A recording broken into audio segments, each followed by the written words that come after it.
Dr. Donald G. Mondragon. Thanks for coming in. Oh, my pleasure, Nathan. I've been looking forward to this. So, you've had quite the life. I have, Nathan, but please call me Skip. All right, Skip. So, I want to start with you've been married 40 years. It'll be 40 years on the 30th of May. That is correct, Nathan. Yes, sir. How do you stay married that long? What are the tips as a guy who's newly married? What are the tips? Well, first and foremost, you realize you need help. And that help primarily and foremost comes from God. You don't go it alone. But then you need the support of others. We've had supportive parents. My wife's parents were married over 60 years before they passed away. The example of my parents and their marriage, albeit my father passed away several years ago, my stepfather, and loving siblings, that community supporting you. And then the determination that we're in this for life. There was a chaplain that we had at Oral Roberts University, Bob Stamps, now Dr. Bob Stamps, and Brother Bob, as he was called back then. He would have Friday night communion. And that was one of our favorite times of the week. We would go to Friday night communion. And we remember very distinctly Brother Bob talking about marriage because he was newly married, albeit he was in his 40s, mid-40s. But Brother Bob would talk about marriage. And in fact, he was married to a lady, Ellen, and Ellen was Dutch. And she had actually been the companion to Corrie ten Boom. If you're familiar with Corrie ten Boom. I'm not. Corrie ten Boom was a Holocaust survivor. Her whole family died in the Holocaust in the prison camps. But Corrie ten Boom then later wrote a book. She became a well-known evangelist. And a movie, The Hiding Place, the same name of her book, was a movie back in the 70s that came out. But Corey, let me go back to Bob Stamps. So he's married to Ellen, and they married both later. But he talked about marriage and the idea of marriage. Once you're married, he said, before you're married, it's like this. You have this open window. But after you're married, you close the window, you lock it, and then you nail it shut, never to be opened again. And Sherry and I took that to heart. And yes, you have your ups and downs, you have difficult things, but you learn to forgive. You laugh, and you learn to be friends who go through life together. Face to face, shoulder to shoulder against the difficulties of life, and you have one another's back. So those things are the things that keep you married for 40 years, realizing that it's difficult at times, but it only gets sweeter as time goes on. Wow. Yeah, so you took marriage seriously is why you've been married so long. Absolutely. We went into it with the idea that this isn't a trial run. This isn't, if it gets hard, we're bailing. No. This is for a lifetime. Yeah. Because I'm around a bunch of entrepreneurs, and entrepreneurs are terrible partners for the most part. And so I've watched a lot of people I've done business with go through divorces. And for me, my parents have been married 30 years. My grandparents were married 50 years on both sides. I'm used to just people being together for a long time. And so to see all that is like, one, I've heard it's from their over-ambition is where it comes from. Is that entrepreneurs are over-ambitious, and so they're always looking for something for something more, a kind of thing. Like instead of just being happy with what they have or so on and so forth. So I always ask that question to people that have been married for a long time and it tends to come down to these two things of people that take relationships, one, serious, like they take it serious and they understand that it is a commitment more than it is love, in the sense of that I am this family unit matters more than just you and I. Like they approach it as like a unit. And so those are the two things that I tend to notice a lot. And love is a choice. Love isn't necessarily a feeling. Sure, there's feelings. But there's days you wake up and it's not like, oh, I'm so in love.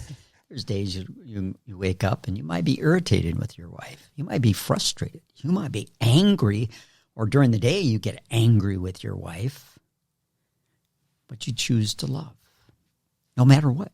You choose to love. And I think that's one of the problems with some people is, I'm not in love. Get over it.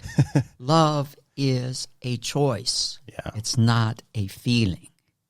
And when you can understand that, you realize that bond grows. Like I said, it gets sweeter and sweeter as time goes on.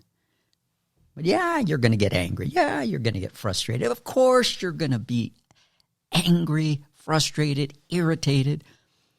And there's going to be idiosyncrasies that drive you batty. But you're going to overlook them. And you're going to realize, oh, my wife puts up with a whole lot more than I do in terms of my idiosyncrasies. And she's been far more tolerant and so supportive of my career and of the demands of what have been placed upon me over the years. So let's dive into that. When did you decide you wanted to be a doctor? That's an interesting story. Growing up in junior high, and especially in high school, I had a lot of people say, you should be a doctor. You should be a doctor. I was an exemplary high school student. And I would think, no way, no way. I'm thinking to myself, doctors work too much. They work too hard. I didn't want to spend that much time working. I was thinking more along the lines of physical therapy, a physiologist, something along this line. I was an athlete. I was a wrestler. I was a very good wrestler. And I was thinking, no, I don't want to put that time and effort into becoming a doctor. I was thinking, I'm going to go to physical therapy school. But in my senior year, it was this idea. Medicine, physical therapy school. It's an easier jump from going pre-med back to physical therapy than trying to go to physical therapy if I wanted to go to medicine. I started rethinking that. So I decided to go pre-med. That's the route I took. But it was a very circuitous route in terms of college. Yeah, take me through that. Well, I received an Army ROTC scholarship, a 4-year Army ROTC scholarship to the University of Notre Dame. Well, I received the scholarship, and then I started getting letters from all over the place. I can't tell you the number of letters that I received with institutions. Did you wrestle in college too? I did. I started. I was a mediocre college wrestler. I was an outstanding high school wrestler, finished my career, 2-time district champion, state runner-up, honorable mention All-American. And then in freestyle, which was my forte, one of the Olympic styles, I had won multiple state championships, placed in a couple national tournaments, but mediocre in college for a variety of reasons. But I'm at the University of Notre Dame, and there I was struggling. In fact, at my first semester, I struggled miserably in calculus. Oh, my gosh. Calculus was my nemesis. I hadn't taken trigonometry as a senior that I should have taken. And I'm not trying to age you, but this was before TI 83s and 84s, right? Yeah, you had the very basic model of they were using my colleagues there were carrying around the slide rules. Okay. And I don't know if you've ever seen a slide Yeah, so my grandfather was an engineer. Okay, so you remember the slide rule then. Yeah. But I didn't take math analysis and trigonometry, so I get to calculus. And my advisor, I was telling him, I don't have the background for calculus. I need to take this course. No, you need to take calculus. I went back to see this counselor probably at least 4 times or more. I don't have the background. I'm struggling. I probably studied at least 2 hours, maybe some nights 3 hours on my calculus. I'd go to see my calculus professor at least 3 times a week, struggling, trying to get this. And I ended up with a D. I think it was a D minus. But you passed. And I thought I had bombed my first semester. I was so discouraged. I went home at Christmas time. I remember getting home, and it was a blizzard. In fact, I didn't even know if I was going to be able to catch the flight from O'Hare International Airport in Chicago. I got a ride from a friend that lived in Chicago, and the traffic on the main thoroughfare, I don't remember what the highway there, I don't think it was I-70, it might have been, I can't remember which highway, but the traffic had come to a standstill. And remember, we got out, and this guy kept marveling, I can't believe we're standing on this. I can't believe we're standing here. I can't believe we're standing here. But it was several hours late. So I get in, and my siblings, several of them were waiting there in the airport. But I think it was after midnight on that. But I was so discouraged. I thought I had bombed. But I get my report card during Christmas break. I think it was like a 3.35, even with a D minus in calculus, because I had gone to see my counselor or see the counselor and changed all my course. I said, I'm bombed out of pre-med. I guess I'm going to have to change this. And I changed my schedule. Get my report card. Oh, my gosh. I can still do this. So went back to see them right after I got back. I had to go back early because of wrestling. I go back, get back into those courses, change to a new calculus professor. I'm spending probably a third of the time studying calculus. This professor was incredible, and I got a B minus in my second semester. I was, thank you, Lord, thank you, Lord, thank you, Lord. So I get through my first year, I get into my second year, and by going into my junior year, I make the decision, something's got to give. Something has got to give. I am not wrestling up to par. I don't feel my academics are up to par. I can't juggle both here at the university level. So I decide I'm not going to wrestle. At the same time, a relationship that I had been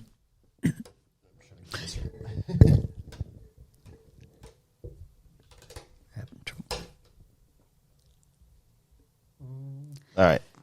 At the same time, a relationship I had been in with a young lady that I was very much in love with, that I started dating before my senior year in high school, was falling apart. And that was having an impact on me. God was working in my life in a new way. I had committed my life to Christ the summer, or rather at the end of my junior year in high school. And all these confluence of things came together, and I began to say, what am I doing here? Why am I here? And that was in my 5th semester at the University of Notre Dame. And then I decided I was going to leave school. So I left. I dropped out of school. Dropped out of med school. Or pre-med. Pre-med. Terminated my scholarship. What I didn't realize, it didn't dawn on me till later, when I went back to visit in the spring, and I went back to see the commandant and some others, some of the instructors in the ROTC program, that they could have told me, you have got to go enlist in the Army, because after your second year, you're committed. And somewhere in all of that, I had lost. Didn't dawn on me. oh, I'm committed to the Army now after my sophomore year. But the commandant, he actually gave me a certificate. It was framed for 2 years in the ROTC program, and he said, Skip, I knew you weren't trying to get out of this. It was God's grace. Then the next, so that was 75, and the next 2.5 years. So I went home, and I was seeking God diligently. I probably would spend 12, 14 hours a day. So pray without ceasing you took pretty seriously. Yes, praying, studying the scripture, listening to tapes. Yeah, so if there were pastors, like I just listened to podcasts or, YouTube, how did you, if you wanted to find a new pastor, you would buy a tape? How would that work? That was it. That was pretty much it. You would go find a cassette tape. Back then it was cassettes. Were there only a few pastors that even had that available? No, there were several at the time. There were several. And then I would dig into the scripture. I had my concordance, and I would do studies. I read the Bible completely through, and I would just spend hours and hours and hours a day. Did a lot of fasting. Did this, seeking God, saying, God, you've called me to this, and thinking that the dream of medicine was gone, that God had something else for me. How can I go into medicine? God, you're calling me into something. And not seeing how medicine, it could be medicine if God was calling me to something. Trying to figure what that was. I was raised as a Roman Catholic, but exposed to the Episcopal faith because my stepfather was an Episcopalian. So that idea is certainly in Catholicism, although the true doctrine wouldn't say that, but in practice, it's a faith of works. And I had this sense of growing up, there was always a God. I never doubted that there was a God, but that he was distant. And the hope was that, and believed, yes, he was the Father of Jesus Christ, but that I would do enough good that it outweigh the bad, so that at the end of my life, God would welcome me into heaven. That was the way I understood things. I had a friend, and I'm going back now, how I came to know the Lord, if I may. I had a friend. Annette Klum was her name. I knew her from junior high. Now we're in high school. And Annette was involved with Young Life. I don't know if you're familiar with Young Life. Yeah. How long has Young Life been around? Oh, Young Life, I think, started maybe in at least the 60s, I want to say. Maybe the 50s. I thought it was like 15, 20 years old. No. It's been around a long time. That's crazy. I think the 50s. But she would invite me week after week after week to Young Life. No, I'm too busy. I got to work out, because I used to work out like a fiend. I mean, I would work out hard in the off season, of course, in the season, wrestling season. What weight did you wrestle at? High school, 112 pounds.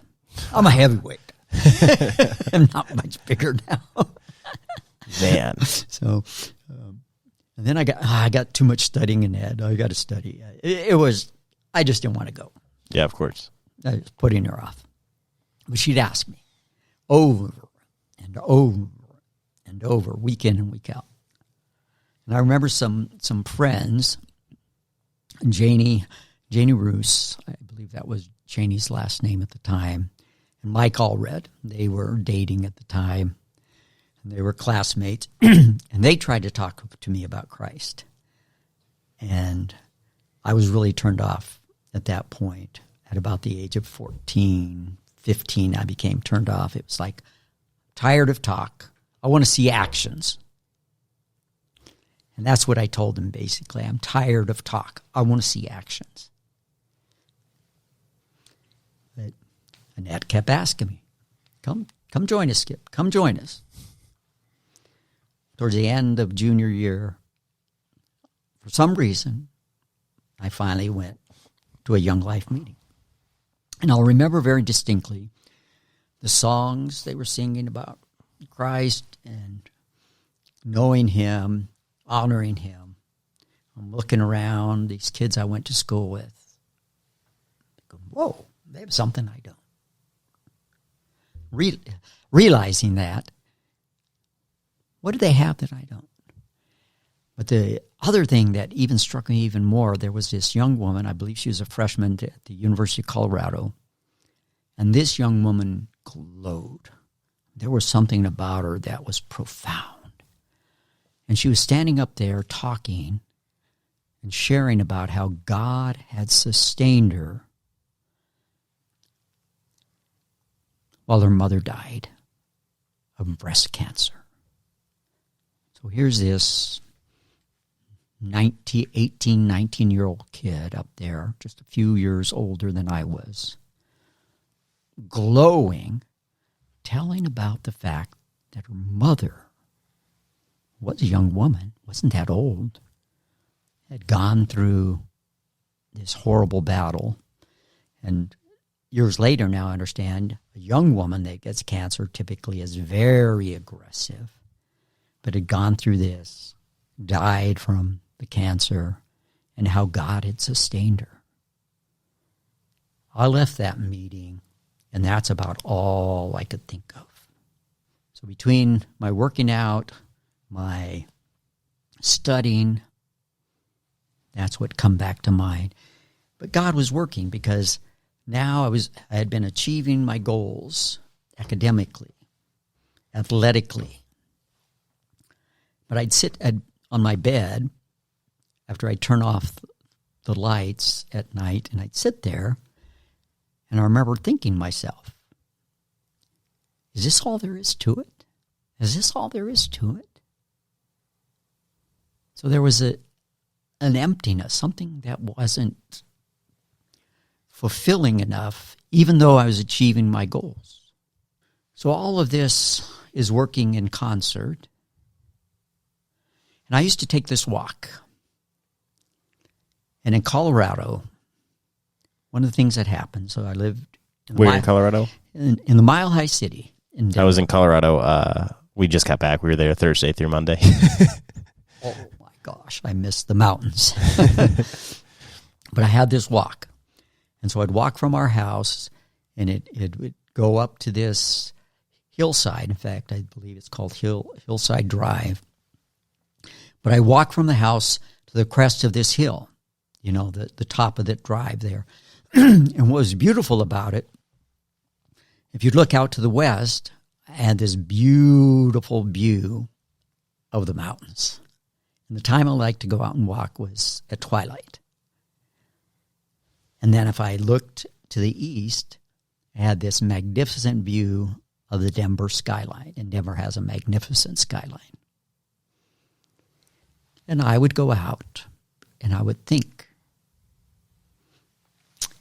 and enjoy the beautiful weather and then the stars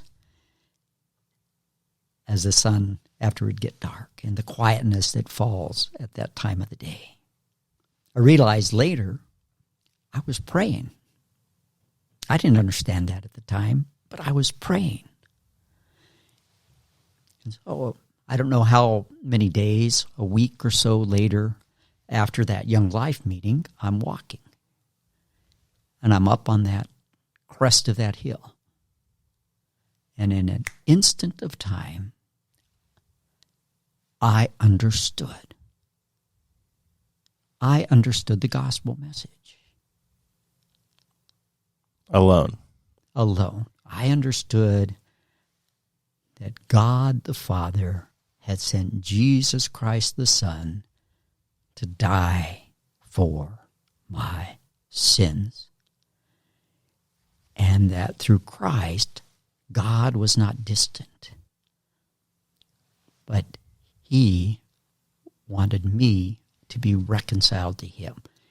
I understood in that flash that I was a sinner in need of Christ.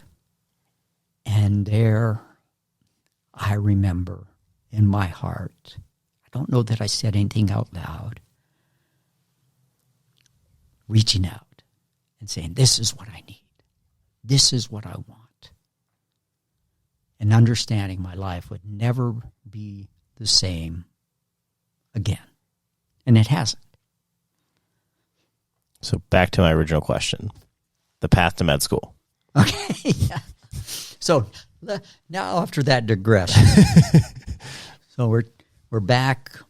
I'm seeking God. This is 1975, going into 1976. I start taking odd jobs there at 76, and then I go to work with a ministry in Hot Springs, Arkansas, with Glenn and Irma Miller. That's where I was born. Really? Yeah. Oh, my gosh. Hot Springs Bible Camp and campgrounds. Charismatic. I had received what we call the gift of the Holy Spirit, speaking in tongues, when I was in college, because I had been involved with the Navigators. But after that happened, there were some of us that got the left foot of fellowship, as we call it. But I worked with them, and their ministry largely revolved around deliverance, praying for people who literally needed deliverance from demons. And so they were so patient with me. Oh, my gosh, because I was this impetuous young man who needed mentoring, who needed tempering. I worked with them for a year, but then I realized I need to go home and mend fences with my parents and bolster relationships with my siblings. So I went home to work on that. And that's what I did. Because the year before I left, I remember sitting down with my two youngest brothers, Duke and Chris, and sharing the gospel with them. And Chris and Duke will laugh and they'll say, yeah, you shared the gospel of fiery hell with us. But they came to know Christ.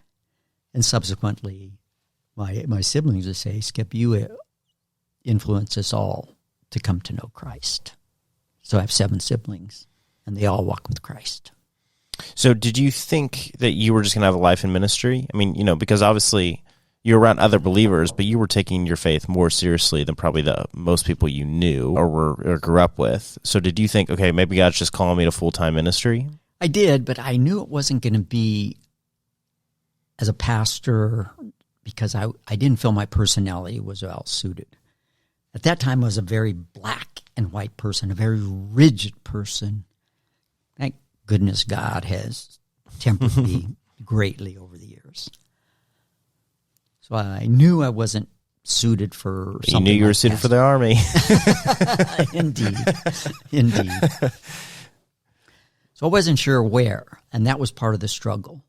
And I was frustrated, and that frustration was growing. And I was doing odd jobs. I worked at a fitness club.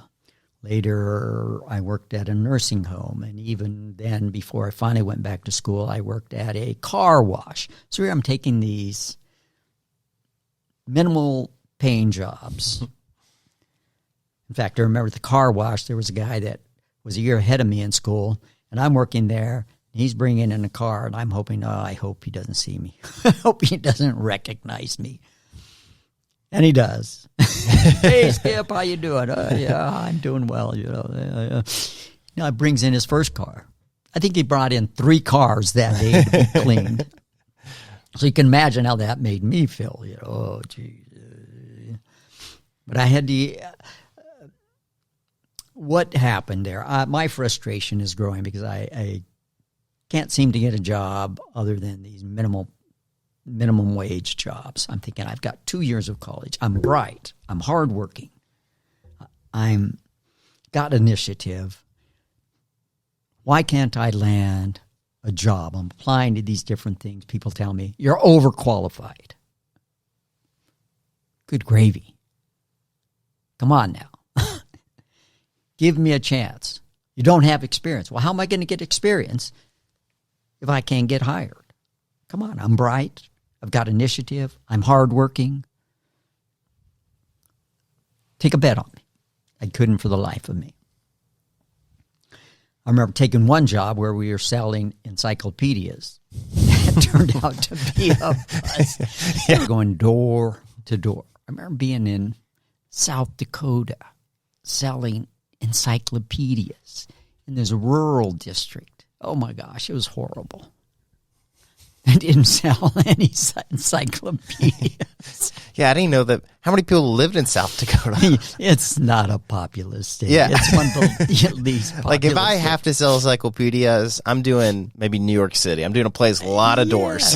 Yeah, someplace where you can knock on doors, knock on doors. You're driving like 10 minutes from every door. That was a bust. I'm just getting more and more frustrated.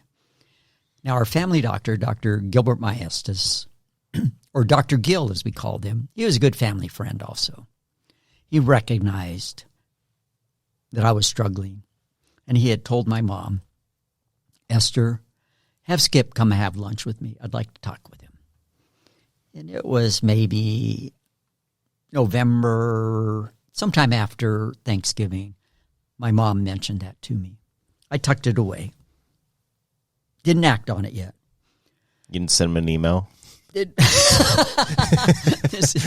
definitely not. What year is this? This is 1977. Yeah, so no email. You didn't send him a text real quick? I didn't even call him. But right after the new year, I remember picking up the phone, calling Dr. Gill. Dr. Gill, when can I come have lunch with you? So I called him. We arranged a day. What I didn't realize in retrospect, and I'll tell you that, he had arranged some things for me. We had lunch, and it was a very simple lunch, I remember. We had peanut butter with crackers, some apple slices, and I think some cheese slices. Man, if there's not meat, it's not lunch. That's kind of my rule. Yeah, I'm hearing you, buddy. But yeah, it was very simple, but it was the conversation. And he's asked me, Skip, what do you want to do? What are you thinking about doing? I think I want to go back to school, Dr. Gill. I think that's what I want to do. Well, we proceeded to go across the way to the hospital. So his office was in the office building next to the hospital, Mercy Hospital in Denver. So we go across, and he had arranged for me to talk with a general internist, if I remember correctly, cardiologist, radiologist, his good friend John Sinitas, who later did surgery on me, the general surgeon, pathologist. And these men seemed to have all the time in the world for me, answered my questions, talked about what they did, radiologist showing radiographs and so forth, pathologist explaining things that he was doing and the extent of his profession. And then so that took a few hours. Came back to Dr. Gill's office. We sat down. He said, Skip, what do you want to do? I said, Dr. Gill, I want to go back to school. I want to go back to a school that's a smaller school that has a medical school. I said, good. His parting words to me that day, and I remember it was a dreary day in Denver. It had snowed, and the snow was slushy. And every day during the winter? How it gets, well, not in Denver. How it gets gray and slushy after a while, just mixed with the dirt and grime. And that's the kind of day it was. And I remember that very clearly. But his parting words were to me, Skip, whatever you do, get on with it. Just get on with it. And that day, what Dr. Gill did for me was he reignited that passion that I thought was dead, that flame for medicine that I thought had died when I left the University of Notre Dame.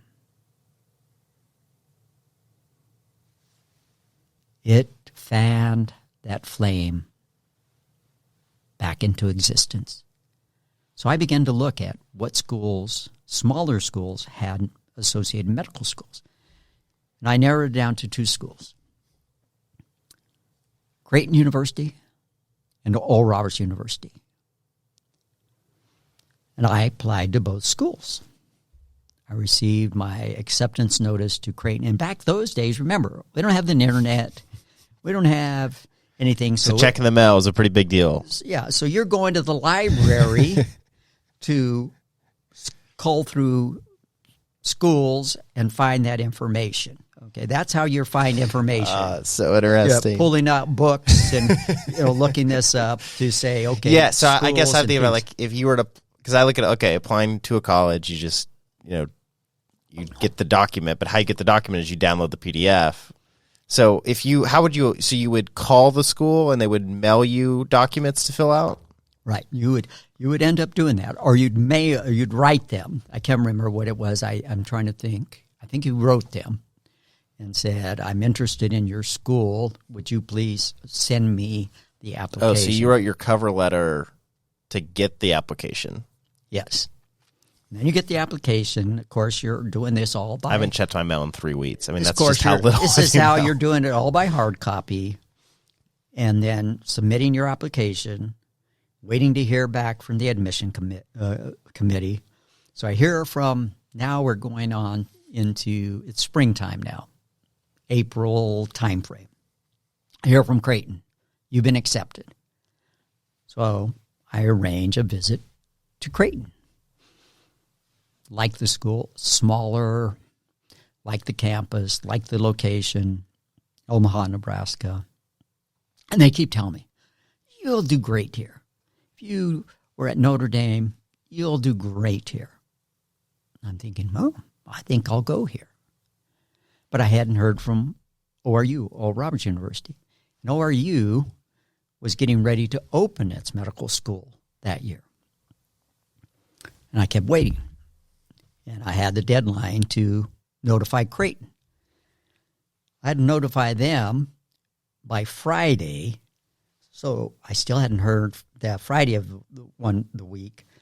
Monday, it comes up on the Monday of that week, and I hadn't heard from ORU. So I pick up the phone, I call the admissions office, and I say, I have another university that I have to notify by the end of this week, and I haven't heard from you.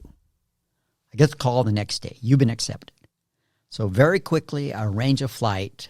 I think it's the next day to go to Tulsa, Oklahoma. All right. I know this has nothing to do with anything. How does arranging a flight work before the internet? Arranging a flight. You call the airlines. How do you pay? How do you pay? I don't think you paid until you got there, unless you... I'm trying to think if we paid when we got there. No, I think we had to pay with credit card over the phone. Oh, okay, so you had credit cards. Oh, yeah. Okay. Yeah. Okay. Yeah, you had credit cards back then. See, I just don't know timelines of things. Yeah, yeah. So I think that's what you did. It's been so long, Nathan. I'm trying to go back in there, but I think that's what we did. We paid with the credit card over the phone. Sorry. So I make that trip to Tulsa, Oklahoma, but I was skeptical. Yeah, I'm a Christian. Yeah, I'm a charismatic. But I was skeptical on 2 points. Is God really in this place? And are the academics sound? School had just let out. So I had finished their spring semester, but there were still some students on campus getting ready for summer school. And it was Dr. Dwayne Thurman. He was the pre-med advisor. He met me, gave me a tour, linked me up with the student to talk with me and show me around. In fact, he had a few students that I met with and talked with. But before the day was out, I was convinced in both counts. Yes, indeed, God is in that place, and the academics are very sound. And so before I left Tulsa, I had made my decision. I'm going to ORU. I loved their philosophy. educating the whole man, spirit, mind, and body. And so I committed to ORU. Early August, I show up at ORU, and I'm now a student, back in school at the age of 23. I'm continuing my undergraduate education. So then what? Well, my first week there, now I have to go back to my story about the girlfriend that I had. It took me 3 years to mend my heart. I'd been very much in love. And my heart had just recently been mended. And I told myself when I went to ORU, I am not getting involved with any girls. I remember telling myself this very distinctly. Girls take your time, they take your money, and they take your heart. Time, forget it. I don't have any time. I got to study and get in medical school. Money? What money? I have no money. And heart, absolutely. I am not giving my heart away. Then I met Sharon J. Cooper my first week at ORU, and she ruined my plans. And she's now been your wife for 40 years. She's now been my wife for 40 years. I asked her to marry me November, or was it October of that year? I think it was late October of that year. So you met and married in how long? I'm sorry? How long before you met and married? That period So that was 78, and then we were married in 81. Okay. My parents met and married in 3 months. No, we didn't get married until I could support a wife. Okay. And I had finished my undergraduate. But it took me 3 more years because ORU has a lot of unique general ed requirements. So I came out of school with a gazillion. What are your thoughts on that? I mean, do you just think those are dumb, or do you think they're a good thing? I think some of them could be contracted. I do. I think some of them could be done now online and by a transferring student. You could knock those out. And maybe they've changed it now. It's been so long, Nathan. Are you a pretty patient guy? In some ways, yes. In other ways, absolutely not. Yeah, because that was my thing with medical school. I mean, I obviously never really considered it or looked at it. Nobody ever was like, you should be a doctor. So I never once was like, oh, I'll be a doctor. But the idea of how long you're there just seems like a nightmare. It is long. And is there a certain point where you're there so long, and even though you have so long to go, you're like, well, I've already put in this much time? You don't go into it. It's not for the faint-hearted. You go into it for the long haul. At Notre Dame, it seemed like half of the freshman class was pre-med. After the first semester, half of those had dropped out. Yeah. After the first year, another half had dropped off. Sophomore year, same thing. After the first semester, another half had dropped out, and again, after that second semester, another half were gone. So it's not for the faint-hearted. Undergrad, the classes you take, you get weeded out, and subsequently you get weeded out. There's the attrition. As an undergrad, a large rate of attrition takes place. So when you finally get to that point when you're applying to medical school, you've already had an incredible rate of attrition for those who are applying to medical school. And I went to ORU, and 2 classes I was taking that first year I was at ORU. I was taking organic chemistry, and I was taking physics. So I went there knowing this is do or die. Yeah. This was going to make me or break me because of those 2 classes. Organic chemistry is one of those classes that is one of those make or break classes universally as a pre-med student, and, of course, physics. And I was taking both that year. Upper achiever. And I remember very distinctly my organic chemistry professor. He's a small man, Indian, from India, the nation of India. And he walks in, and I'll never forget this because we're good friends to this day. Dr. George Xavier Thai Villakakat. He walks into the classroom dressed prim and proper. He always dressed so well. Slick back, dark black hair, black mustache. Good morning, class. My name is Dr. George Thai Villakakat. You may call me Dr. George. And he proceeds to write his name on the board. Organic chemistry is like the mutual attraction between a boy and a girl. He proceeded to draw a carbon molecule and then a chemical reaction. And I was mesmerized from that moment on. I loved organic chemistry. And I would go see Dr. George once or twice a week to talk about a problem that I was having, with the homework, trying to figure out. Because I was a very diligent student and, like I said, loved it. We would talk about that problem. In some cases, he'd say, "Oh, Skip, I didn't expect anybody to get this problem. I just wanted you to work on it." And I'd already spent maybe an hour, 2 hours trying to figure out that one problem. Yeah. But we would spend more time sharing scripture or praying together. And we became very good friends as time went on. As I said, we're good friends today. He was my all-time favorite professor. And then physics, I had a great physics professor. So that year, I did extremely well. But it took me 3 years. So I tell people, I was so dumb that I had to stay at ORU 8 years to finish. 1973 to 1981 to get my undergraduate degree. So let's just regress a little bit here.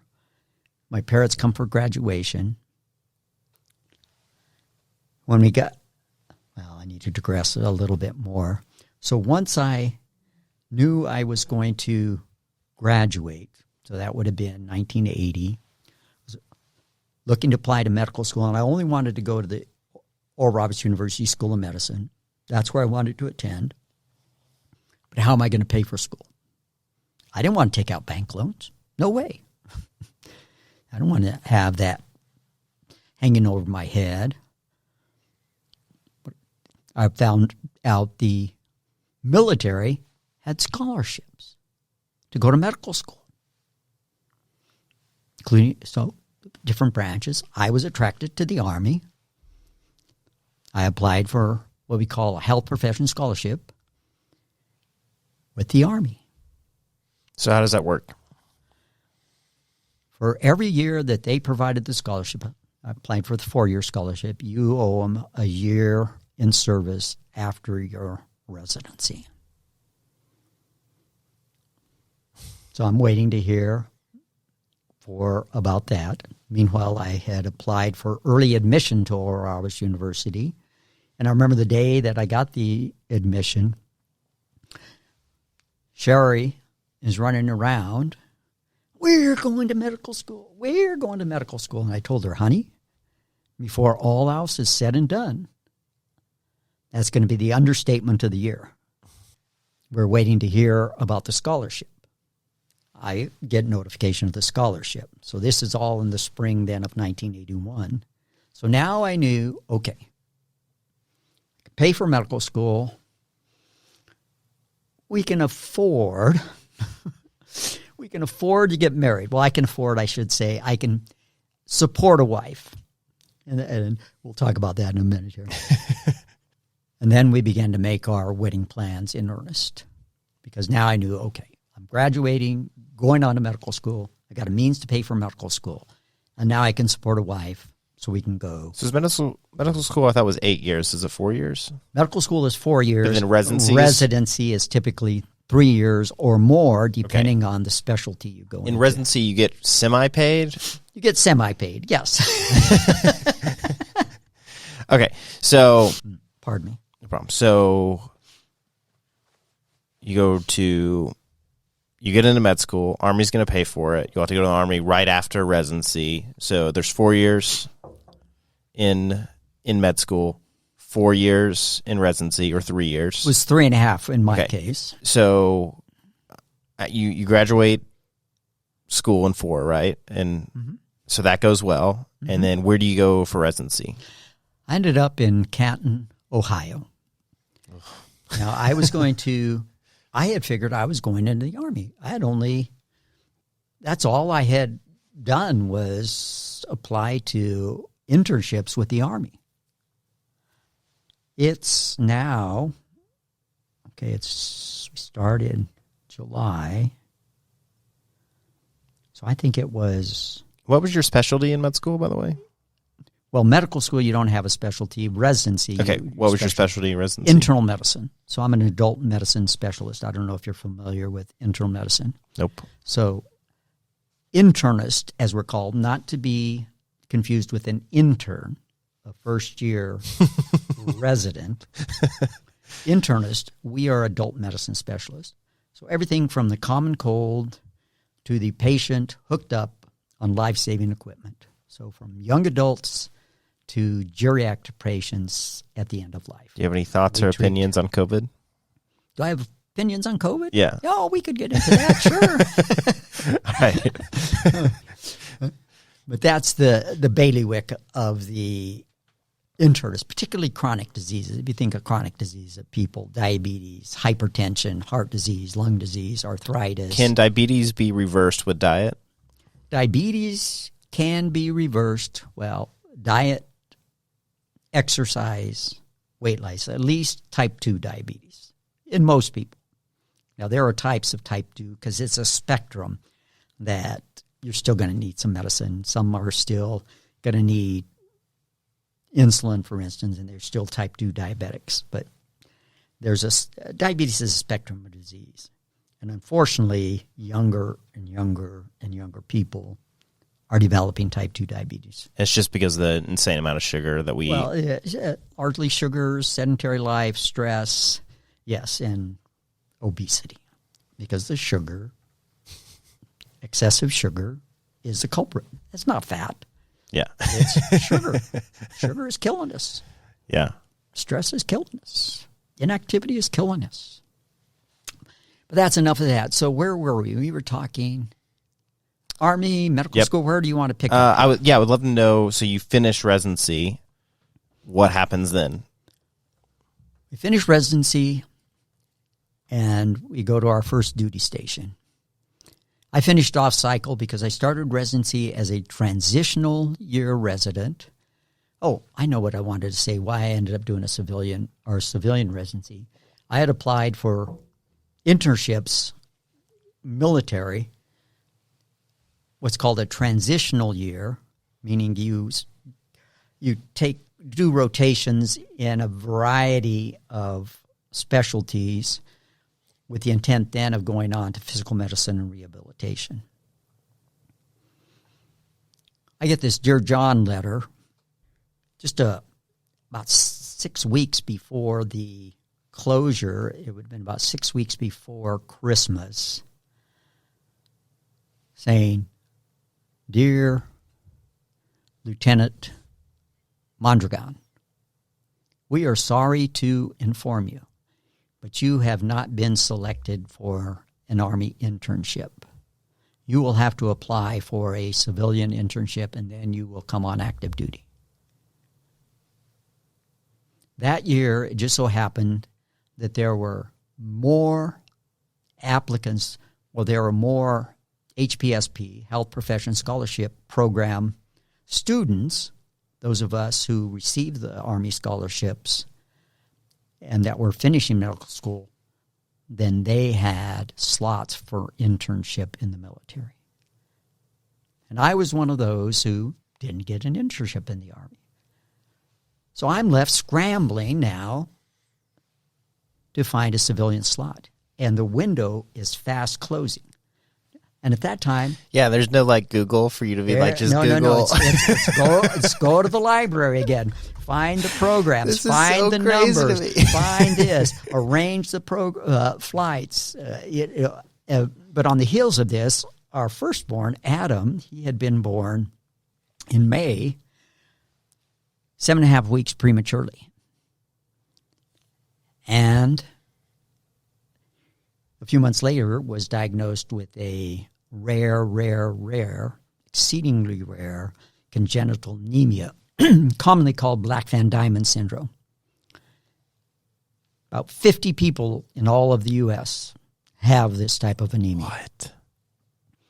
So we're dealing with the premature... How did they even identify that's what it was if only 50 people in all the U.S. have had it? Well, you're seeing a hematologist, oncologist, and through the bone marrow there and the other tests that they did, they were able to diagnose that. So 6.5 weeks in the NICU, the neonatal intensive care unit, come home on a cardiac apnea monitor and other issues trying to feed him, prednisone and other medications that he's on because of the anemia, all of these issues going on with our son. And so all of those things, the stress of, okay, I'm not getting this internship in the Army. I've got to find another internship. We're going to have to go into the civilian sector to find that. All of that in this contracted time. So I'm scrambling to do that. And then targeting cities. Where can I go target areas where they've got several programs that I can interview in several programs in metropolitan areas? Indianapolis, the Canton, Akron area ended up being another in Cleveland, Denver, some other areas. And the program that I ranked second was actually Canton. And that's where God wants to turned out to be a marvelous place. Just fabulous. So how does that go? How does it go? I get there, and I feel like I'm the dumbest intern. But the first night I'm on call, and I think that was the first night of residency after, it might have been July 1st, but if not July 1st, shortly after July 1st. Because July 1st is the official start date. Okay. Of residency, although we got there, had to be there early, and I think the week before we were taking a course, advanced cardiac life support and some other things. But July 1st is the official start date of residencies. I'm on call, and I felt I was up all night. Didn't get a wink of sleep, so I had gone in about 6:30 that morning. We rounded, had morning report, worked throughout the day, up all night, worked through the next day. I'm coming home, I don't know, maybe 7 o'clock, 8 o'clock the next night. But I'm telling her, well, no, she's picking me up because we only had the one car. So maybe 6:30, I don't know. It was in the evening. But I'm telling her, honey, I learned more through that time than I probably learned in the last 6 months of medical school. It just so happened our program director for the transitional year and also for the internal medicine program was Dr. Andre J. Ogneby, retired brigadier general, so one-star general. He'd been former commander of Brooke Army Medical Center in San Antonio. Not an Army guy, so just double check. The most stars you can get is 3. Is that correct? 4. Okay. But he intimidated all of us. In fact, we had names for Dr. Ogneby. The Big O, Dr. O, or simply the O. And our chief residents say, Dr. O is coming. Got to have everything ready. And you had to have your ducks in a row when he was coming to morning, and he was there at morning report. And his expectation was, when you presented a case, so in morning reports, you'd present the cases that came in during the course of the night, is that you wouldn't have your history and physical that you wrote up during the course of the night. He wanted you to present it from memory. And he said, you could bring a little 3x5 card to write down the laboratory numbers or the labs that you ordered on the patient. You can bring that. What a guy. What a guy. But I want you to present from there. So he'd say, put away that. Present from memory. But I was so intimidated by this man the first matter of months when he's around. I felt like it was the parents, the adults that you hear on the Charlie Brown movies when they're talking. I'd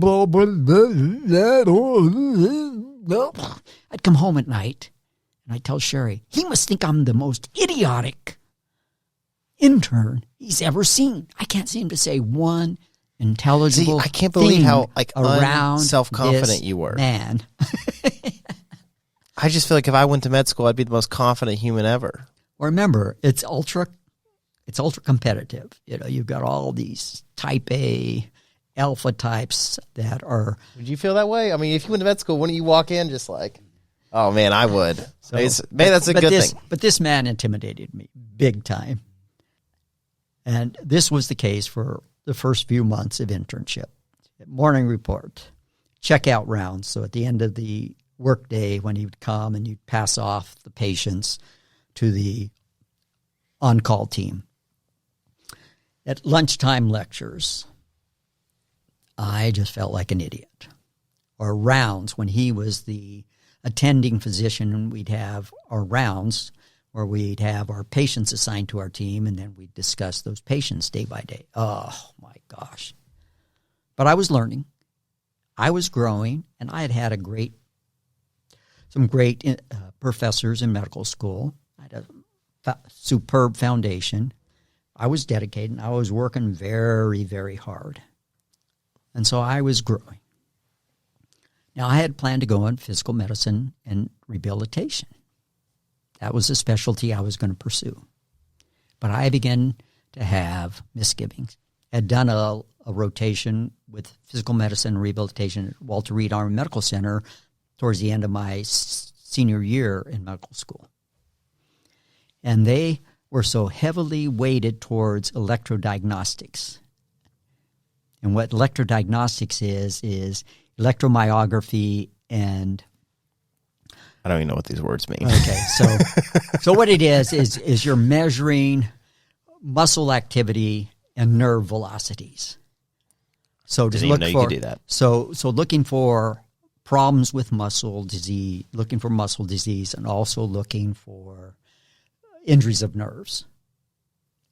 And I thought, this doesn't turn me on. I love working with people that have had injuries or stroke victims and that type of thing with the true rehab, but sticking needles into patients and measuring velocities and calculating this. And I thought, that's just boring to spend so much of my day doing that. I thought, that was just a turnoff during the rotation. But when we worked on the things true rehab, man, that lit me up. But I realized in the Army, a lot of it was these electrodiagnostic studies. So I had already had some misgivings there. But my first 3 months as a resident my first 2 months were on the general medicine wards. And my third month was in the medical ICU. And I began to fall in love with internal medicine. And I remember having that dilemma. We had some excellent role models in internal medicine, but we also had some specialists who were subspecialists of internal medicine, nephrologist in particular, who his lifestyle and his demeanor, my wife and I had been turned off, and she said, promise me you'll never be an internist. Promise me. And I remember laying in bed one night, and I'm talking to her about, I'm really liking internal medicine, honey. But she had told me just a while back, promise me you'll never go into internal medicine. And I'm telling her, honey, I can't promise you that. So I had this dilemma. I was planning PM&R, physical medicine and rehabilitation. I'm falling in love with internal medicine, but I didn't know if I could be a good internist, good internal medicine physician. So I make an appointment to go see Dr. O, Dr. Ogme, the big O, the EO. So I'm more confident this time and relaxing around him. So I remember going to his office, and when he'd come to morning report, let me just back up a minute. He had this look that would pierce through you. He had this way of doing that, just looking so intently at you. And then if he had a question, he'd kind of drop his glasses. Sounds like a joyful guy. Oh, he's a great guy because we're good friends. I have been now for a number of years with my wife and I, with his wife also. But I went to see him, and he greets me so kindly. Oh, Skip, come on in. What can I have a seat? How may I help you? Dr. O, I want to ask you something. I don't know if I said that. I think I just jumped right into the conversation. Dr. O, I think I want to go into internal medicine, but I don't know if I could be a good internist. He looks at me intently, and he says, Skip, I think you could be a good internist. In fact, I think you could be a very good internist. We'd love to keep you in the program. I could write letters of deferment to the Army so you could graduate from our program. What do you think? I'm inside thinking, what do I think? Wow, Dr. O believes in me. I'm thinking, yes, sir, I would like that. This is what I told him. And I went home and told Sherry, Dr. O thinks. And how old are you at this point? How old? Okay, we started medical school, so I was 23, 26, 31. So I'd have been 31. How many kids? 30. So at that time, we just had Adam. The next year, Chris would be born. Yeah, so Chris was in our second year of medical school. And then Angeli in our last year of medical school. 3 kids and still medical school. Well, no, 1 in medical school, and 2 in residency. Okay, that's what I meant. But still, before you're a doctor, 3 kids. Yeah, before I may. And before you may go to the military. Before I'm in the military. So I'm a doctor when I graduate, but I'm not practicing independently. So I stay and do internal medicine. So we switch at the end of the year. So I finished my transitional year, but I only got credit for 6 months towards internal medicine. So I'm graduating off cycle at the end of December 88 instead of June 88. And that's what put me off cycle. But Dr. O, the most amazing bedside clinician and the most amazing medical academician that I've ever personally been involved with. So you graduate? So I graduate. And you go straight to the Army? How does this work? Straight to the Army. And what do you do there? What do I do there? We arrive at Fort Sill, Oklahoma. Lawton, Oklahoma. It was a dreary day. January 3rd, 1989. Another overcast, gray day. Cold, I remember. Bitter day. Small town? Yeah, it's a small city. Yeah, very small. Although I think it's, the 3rd largest city in Oklahoma, but it's not that big. We get there. I only know 2 people. Lee Southmaid and his wife. Lee was my sponsor. Pardon me. Get there. I had gone earlier, rented a house for us. So we get there. Our goods arrive. They're moving us in. And so that first several days, we're getting settled in. I had gone and had to sign in at the at the hospital. And I should have had, I think it was 10 days 10 days, 14 days, somewhere in there. But within a matter of days, the chief of the Department of Medicine is saying, Skip, they need you and we need you. I'd like you to come to work. Only in many years, retrospect, I realized I could have said, no, sir. I have this time to get my family settled. It's kind of like if you get pulled over and they ask if they can search your car. Yeah. You're like, oh, yeah, sure. Yeah, you can say, no, you Yeah. don't have that right. Yeah. But what you don't know is what you don't know. And so I didn't realize I could have said, no, sir. I have this permissive leave to get my family settled. I need to get them settled. And it was a difficult transition. My wife, for a matter of weeks, maybe the first few months, would say, I think it was first matter of months, honey, I want to go home. Honey, I want to go home. And I'd have to tell her, sweetie, this is our home. Because I would go to work. Work for me is work. You know, taking care of patients. Certainly a different environment, learning about the Army. And it was a learning curve in terms of You the only Army take stuff. care of Army patients? No, I would take care of Army patients and Army dependents. Okay. So I was taking care of both. And all active duty? So active duty, I think there might have been some reservists, but almost exclusively active duty. And then there were their adult dependents. And if they had adult children, then adult children. And then there were retirees and their dependents if they were adult age. So Okay. now, that's January. By May timeframe, I find out my two senior colleagues are leaving the Army, or rather leaving Fort Sill. One is leaving the Army abruptly to go do a nephrology specialist in kidney disease in the civilian sector. That was Lee Southmaid. My other colleague was going on to a fellowship in infectious disease. So he's gone. I've heard that word more than I ever thought I would hear it the past year. He's going on. He leaves by early, I don't know, late May, early June at the latest. Lee Southmaid is gone again by early June.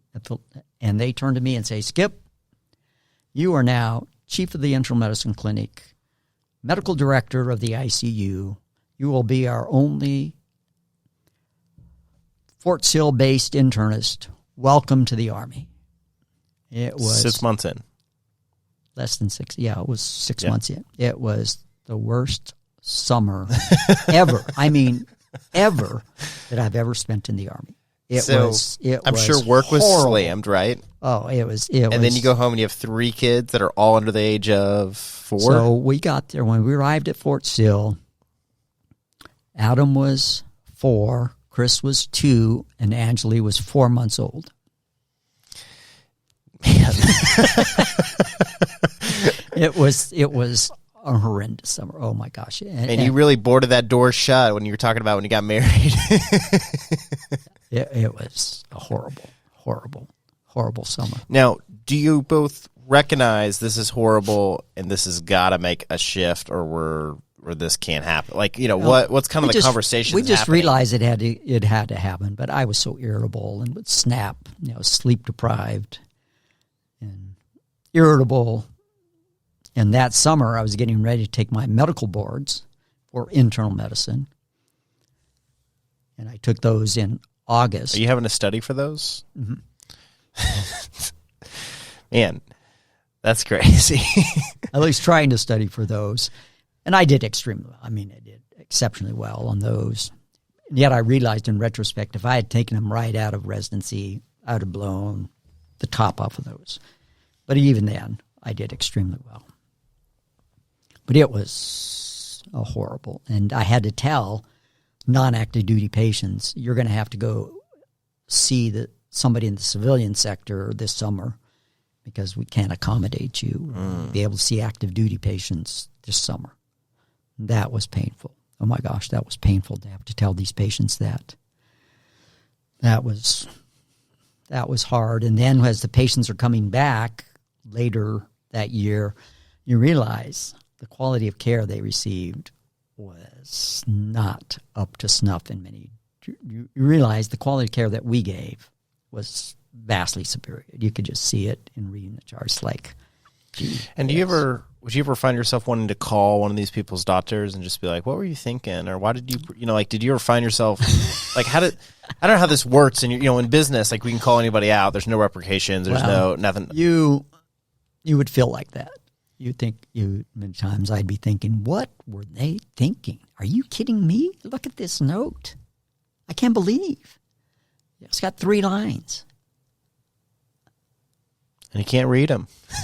Can't read them, or is that all they did for this patient? They don't explain things. It's boop, boop, boop. I was appalled.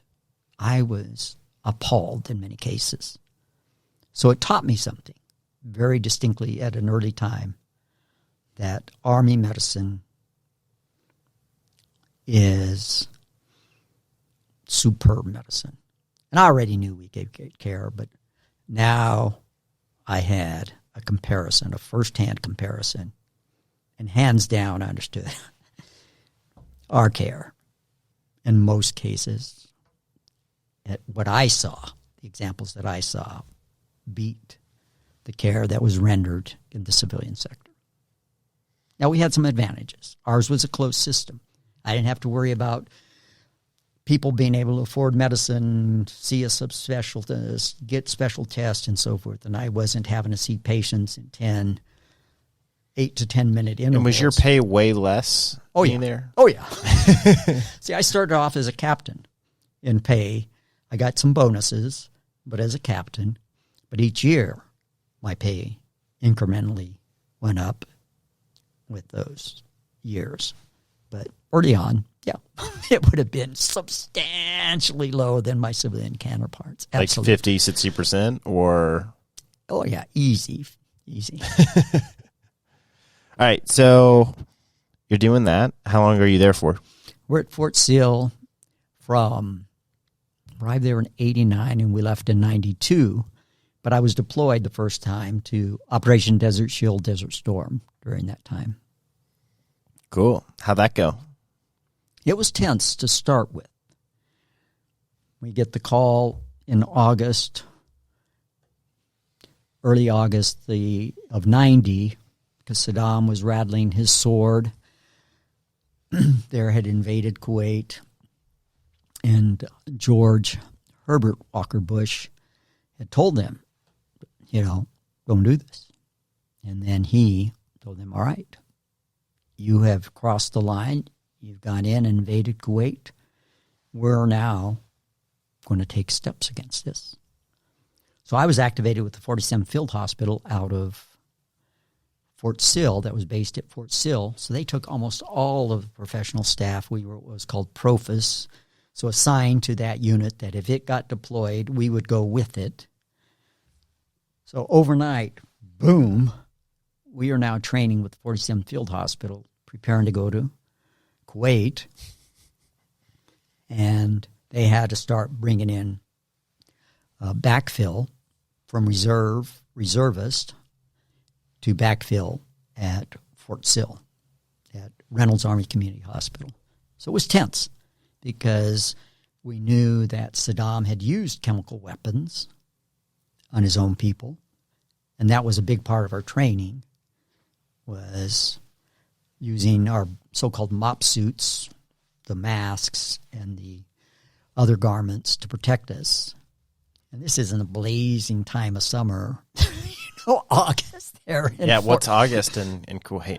August. Oh, well, we were doing the training first at Fort Sill and then later at Kuwait. But, at Fort Sill, that's in the high 90s, they pushing hundreds. And, it's horribly hot, And then in Kuwait, you're pushing temperatures 110. Yeah. I was gonna say. And in Kuwait, because it's an island there, the humidity is high, too. So you add that to it. Yeah. So that's going on. Because I played golf in Arizona in like 105-degree weather. But it's dry as a bone. Yeah, it was totally fine. Yeah. It's a lot different.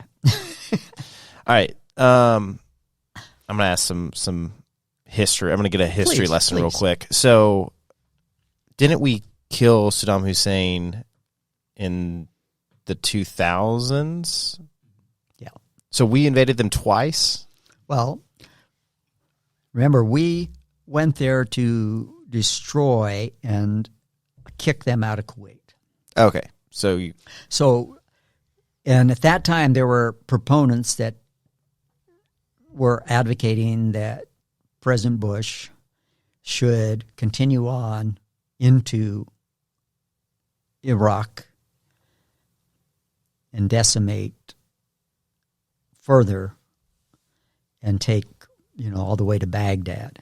But he said his mandate and what he had received through the UN Council was to kick them out of Kuwait. And so he did not proceed on into Iraq. And did we win that? Did we Oh my kick them gosh, out? we did. Because initially, part of that tension was because we were the first major medical unit in theater. And there were estimates that there could be hundreds of thousands of casualties if there was a massive ground assault. Pardon me. Thankfully, there was not. Instead, there was this massive aerial attack. The bombs over and over and just decimated Saddam's troops that had invaded, tanks and artillery and troops, just decimated them. And so what was left, they withdrew. And so it didn't require a massive ground assault to kick them out. So after what type of patients were you working with? Well, we had relatively few patients as a result. We ended up mostly having sick call for our patients. We did have some tragic things. Remember, a patient came in, and unfortunately, this soldier, from what we pieced together, had received a Dear John letter from his fiancée, and he shot himself in the head. I remember them bringing him in, quickly putting him, the electrodes for the cardiac machine on him to monitor that, intubating him, putting the tube down his throat, and starting IVs and transfusions, before that, rushing him to the CT scanner, and then the surgeons rushing him to the operating room. So are y'all having to fly CT scanners in there? They had them in. Well, yeah, they brought them in. They brought them into theater. Oh, yeah, on the big airport. How long's the flight from your base to Kuwait? That's about a 16-plus hour flight. Oh, yeah, it's a long flight. Oh, my gosh. And I don't sleep well on a, I can't hardly sleep. I can't fall asleep on a plane. Is it just an open plane? Everybody's just laying down in it, or are there seats? I don't know how this works. I'm trying to remember if we went commercial that were chartered, or if it was a big Air Force plane. I think it was a big Air Force plane at that time. And those don't have seats in them, right? They're just open carriers, or yeah, they have web seats. Okay, so they're not the most comfortable, if I remember correctly. Whereas next time when I went to Iraq, they chartered commercial flights. Okay, but that was tragic, and then you see other. Assorted minor injuries, but mostly sick call because we didn't have that massive ground attack, thankfully. And then and how long were you there? 7.5 months. Okay. And was the war pretty much over at the end of that 7.5 months? Yeah. Oh yeah. Even before that, we had the last few months where we could actually even go into Kuwait City and buy things, see things, do things.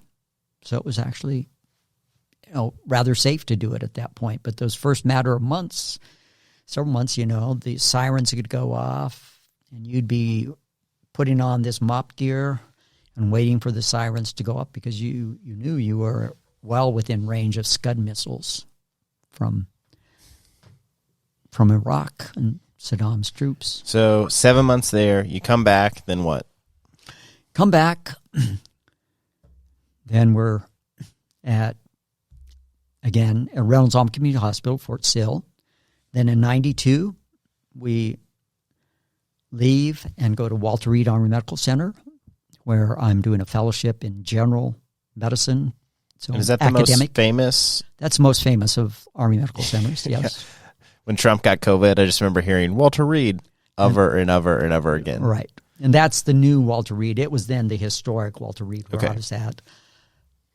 And then I was also doing my master's in public health at the Uniformed Services University. So, and how many kids did you have at the time? That time we had 4. So Jonathan was born our last, right after, 11 days after I got back from Desert Storm. Wait. You were in Kuwait while your wife was pregnant. Oh, yes. She was. So was she very happy with that? Did she love that you were gone, that her entire pregnancy? No, of course not. You're corralling 3 young kids, and here she's getting bigger and bigger and bigger. But we were both very grateful because we didn't know. There was no end date in sight. People would tell them, of course they're going to send your husband home. Of course. And she's thinking, do you realize how many soldiers are in theater and how many women are pregnant? Of course, they're not going to just send my husband home if I'm delivering this child. And normally what happens is we'll think about a name or names and then decide on that name. Or I say, yeah, that's the one we're going to go with, honey, right before or close proximity of the birth. But she said, honey, we can't do it this time like that. You're going to have to choose the name before you go. And I've always had this sense of the gender of our children. It's like, it's going to be a boy, it's going to be a boy, it's going to be our daughter, there's going to be a boy. And so we chose Jonathan Grant for our 4th child. And Jonathan was born, as I said, 11 days after I got back. Wow. Man. So 4 kids when we arrived at Walter Reed. And the oldest was 7? So this would have been 92, so 8, 6, 4. And Jonathan would have been a baby. What size house do you have to move into? Is everybody sharing rooms? Is that?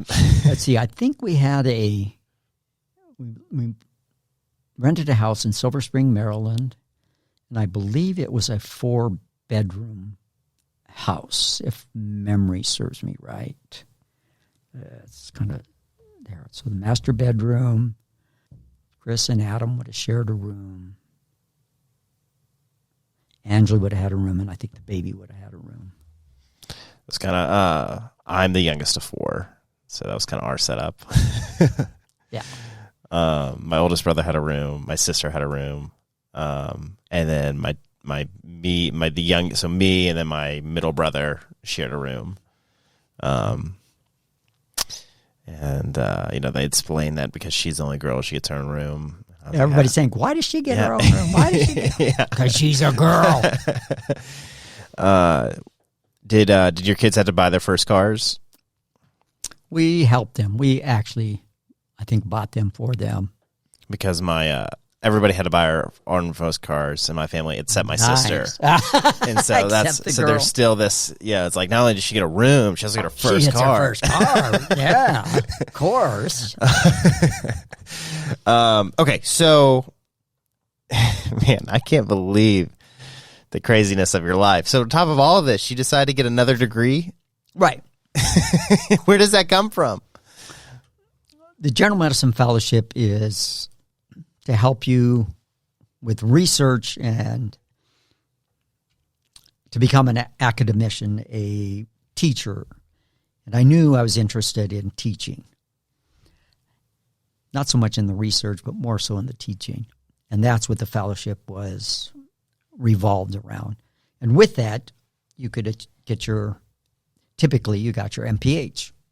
And I loved the coursework at the Uniformed Services University in Bethesda, Maryland. It was awesome. Great university. I tell people one of the best kept secrets in all of Department of Defense is Uniformed Services University. Cool. So I get my MPH. We finished my fellowship.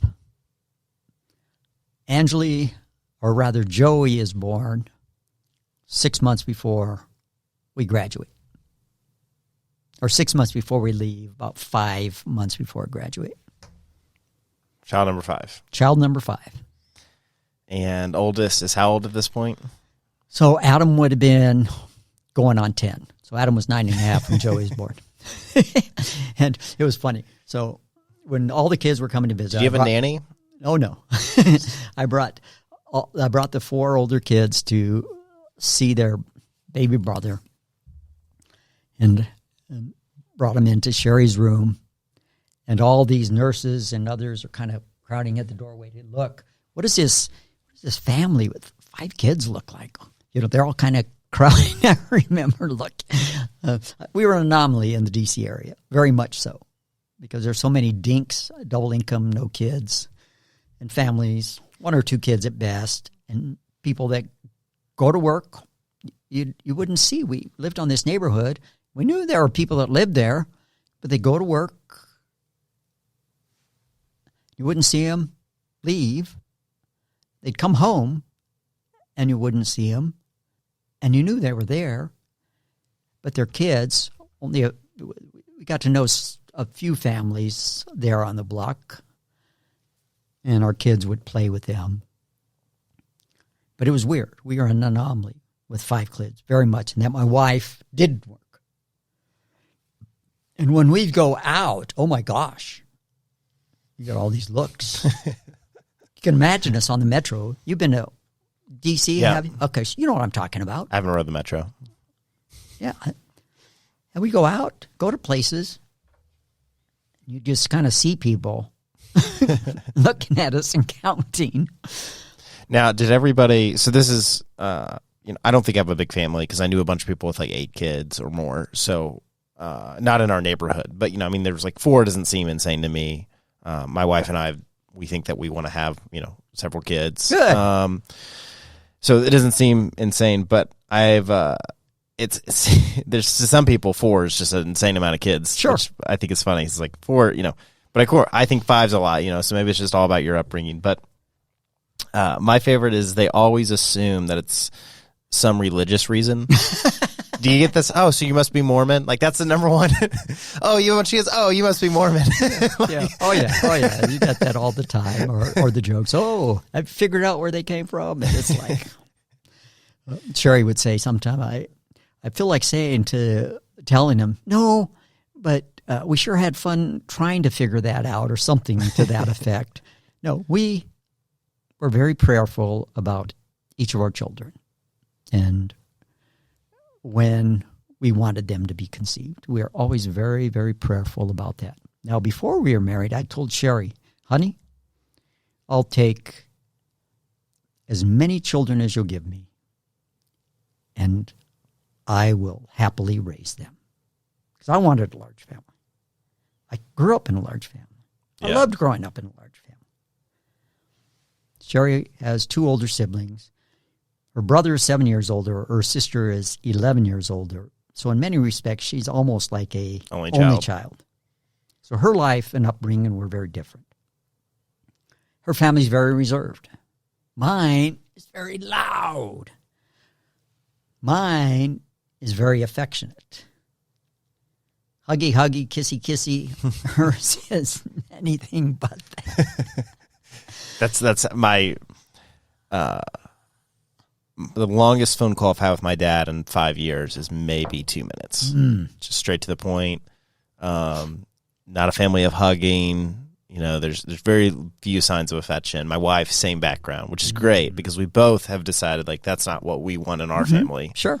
Well, you're breaking the mold because you're saying we want something different for our relationship. We want something different for our family. We want our kids to experience something different. So I laud you for that. Yeah, for us, we want community. So we both grew up in families that didn't really have that. I think hers had it more than mine. It's so strange. Typically you have a big family, communities that's expected, and I was homeschooled, so that's really expected. So are our kids. There's always a idea like, oh, you have a big homeschooled family, like you'll love Jesus and you'll love hanging out with each other. And it's like, I just this is so crazy. He's kind of off the grid, so that I'll give that warning ahead of time. But I just saved my brother's phone to my number last week. Wow. Like I just never talk to him, and I occasionally see him when I'm in town. My sister, she found out that my wife was pregnant via social media. Like, oh my word! we just grew up in a family that didn't have community. And it's not that we hate each other, and so just the way you were raised. and there's no way of people are like, oh, we can build that now. It's like it's really hard to build it when it's not from the start. Do they share your faith? Is everybody a believer? Is that the question? My sister is. My brother, my oldest brother, he thinks all Christians are dumb, and so like he just wants to argue. So everything is about like how he can pin somebody. Yes, and so he knows scripture. I would actually say pretty well, which is a good thing. At the end of the day, he got stage 4 Hodgkin's lymphoma. Hodgkin's and Lymphoma at age 12, and beat it, and then had 4 kids after. Wow. So I think that's straight from God right there. So I think there's miracles that have occurred in his life that he can't dispute. He's got a real pride issue, and so that's why all this kind of just stems from a pride issue. And then below him, I don't really know. And then my sister's definitely a believer. So yeah, that's. Well, I'll pray for you, brother. But we just have a different. Yeah, it's when you grow up without community, it just means that you don't talk about things. You don't hang out. You don't talk about things, and so it's always so weird talking about them later. Yes. And especially how people communicate, because it's like, yeah, it's like I feel like it's much easier for me to share the gospel with somebody I don't know than my own family. It's always harder. It's always harder.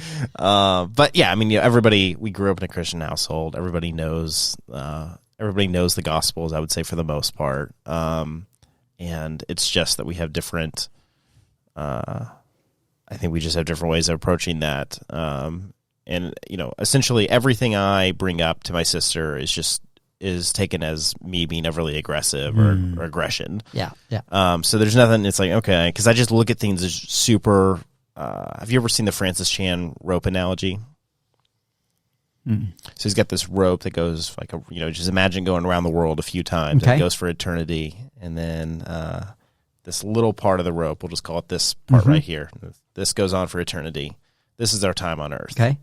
And he's like, so people think, all right, I'm going to work really hard for this period so that I can really live my life right here. And he's like, but nobody ever thinks about this part right here. Yeah. All of that. So I look at everything as super, almost urgent. And that's, I'm a type A, I'm a serial entrepreneur. It's just we took Rabbit, I did Alive in 115 days. We raised $1 million in 7 days. I'm just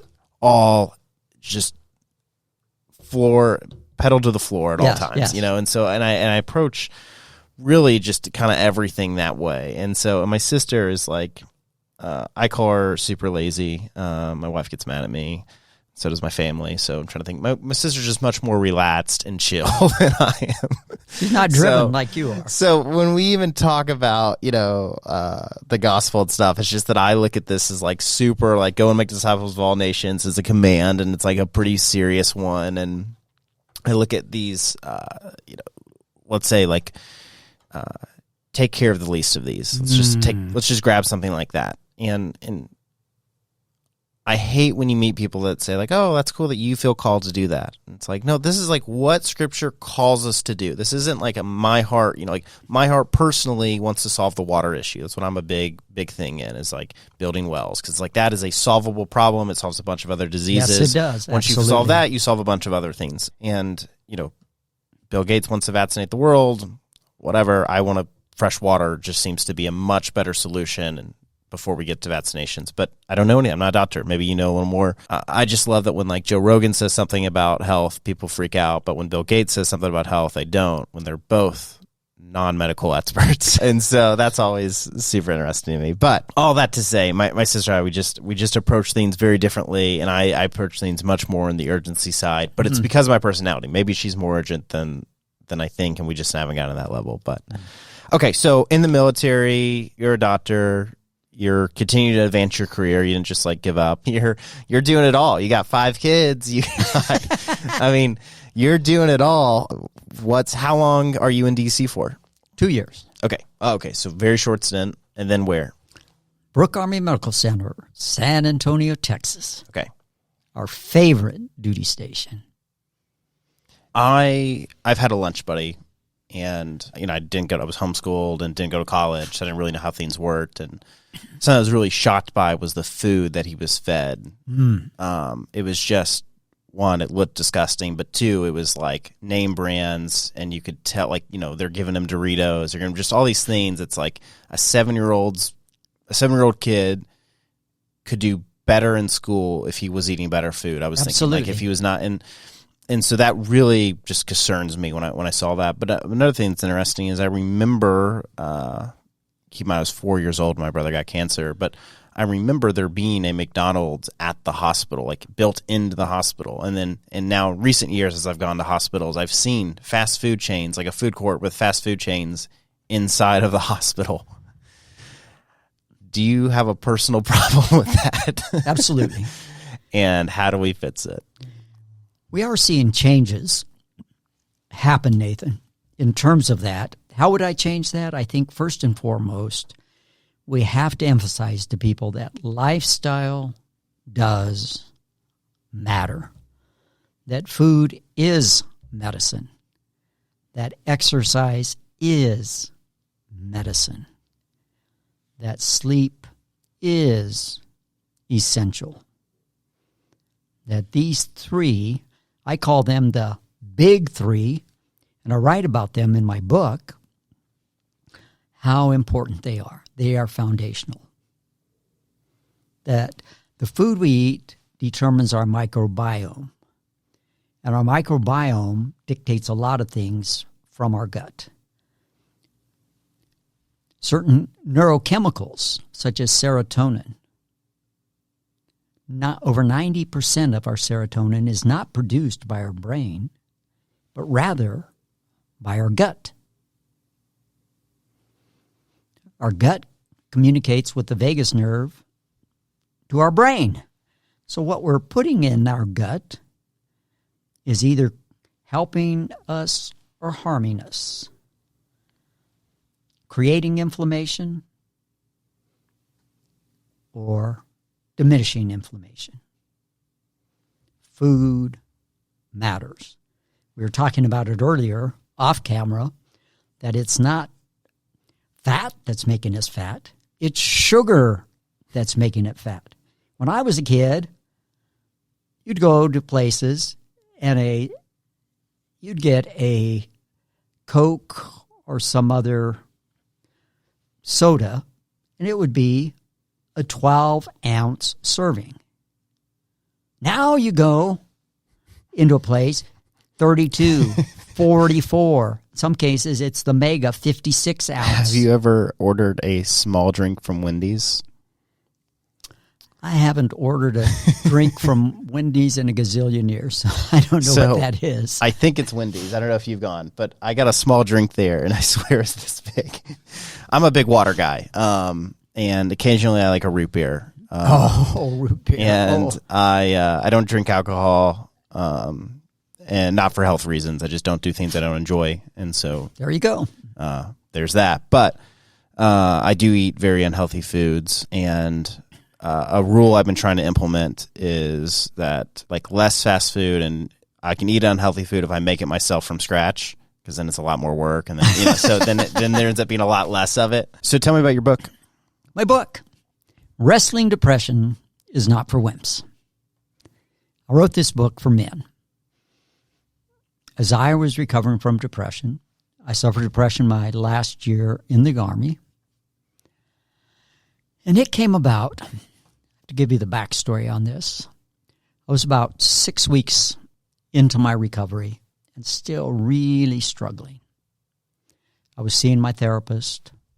I don't think I had seen my primary care physician, or maybe about that time I had, and started my antidepressant. I can't quite remember the time frame in that. It's a little fuzzy. But I was still really struggling. And during those 9 months, as I was descending into that dark pit, and here those weeks into my recovery, my prayers were, Lord, please, please deliver me from this darkness. And I get this call from my youngest brother, Chris. And I call Chris my alter ego. Chris calls me very excitedly. He had been at a Bible study in Raleigh, North Carolina with Franklin Graham, son of Billy Graham. Franklin had spoken to these men about suffering, the suffering of Jesus Christ, particularly the brutal suffering on the cross. And that if Christ suffered so horrendously for us, why, especially as Western Christians, do we think we should not have to suffer? That caught me up short.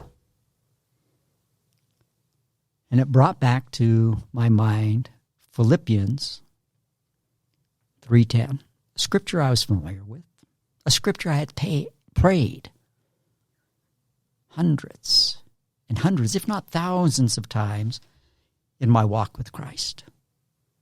And Paul writes, "Oh, that I might know him," referring to Christ, "and the power of his resurrection and the fellowship of his suffering."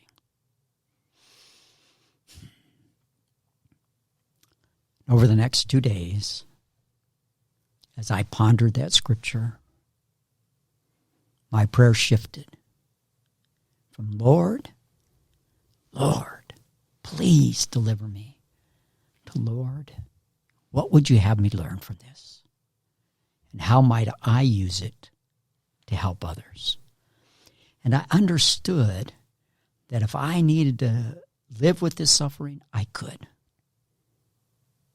That there was something redemptive in this, and that God could use it.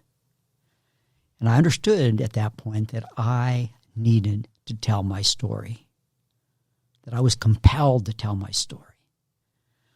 So I began to write down the lessons I had learned and the lessons I was learning in my recovery with the intent of sharing my story. Before I went on terminal leave, I should say now it's called transitional leave with the Army, I had asked our commander at Eisenhower Army Medical Center if I could share my story with the hospital staff. And he gave me that opportunity at what we call an Officer Professional Development Day. So morning and afternoon sessions in the hospital auditorium with the staff at large. I got to share my story and lessons learned, with the intent of encouraging others. If you're struggling, go get help. And the lessons I learned in recovery, but also what led me down that dark path and preventive things they could do. I was a colonel, a senior colonel at that, well known in the hospital, chief of the Department of Medicine. I'm a national wrestling champion. Been deployed 37 months, 30 months in combat zones. I had a powerful platform from which to speak. So here I am standing up and telling this group of soldiers, civilians, retired soldiers, my superiors and subordinates, this is what happened to me.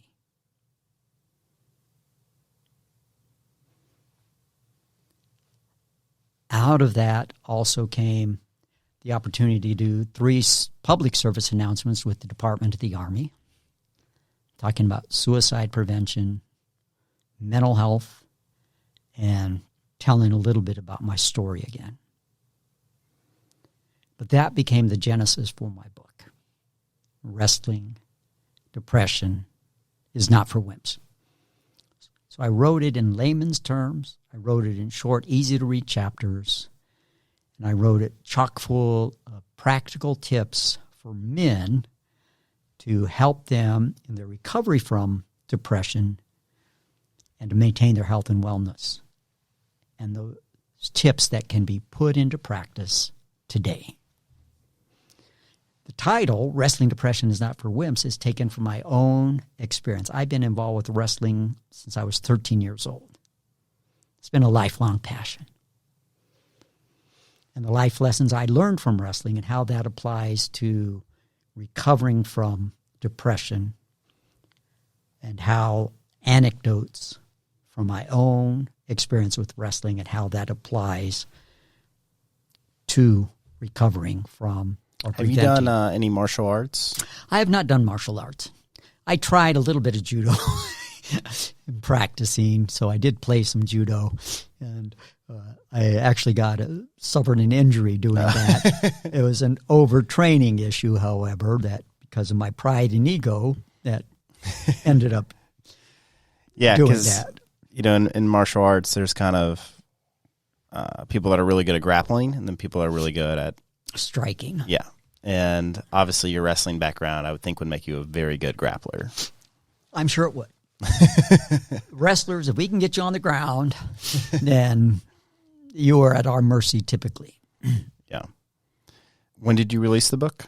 It was released in February of 2020. Wow. What a great time to release a book.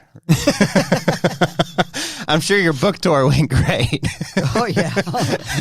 My launch party, everything. What are your thoughts on COVID? My thoughts on COVID. I want to go straight into the CDC's reaction to this. Dr. Fauci, okay, face mask, spread of the virus, states opening back up, states staying closed, 6 feet apart, national shutdown, but allowing essential businesses, which pretty much was every business except hairdressers. You know, it was like most were considered essential.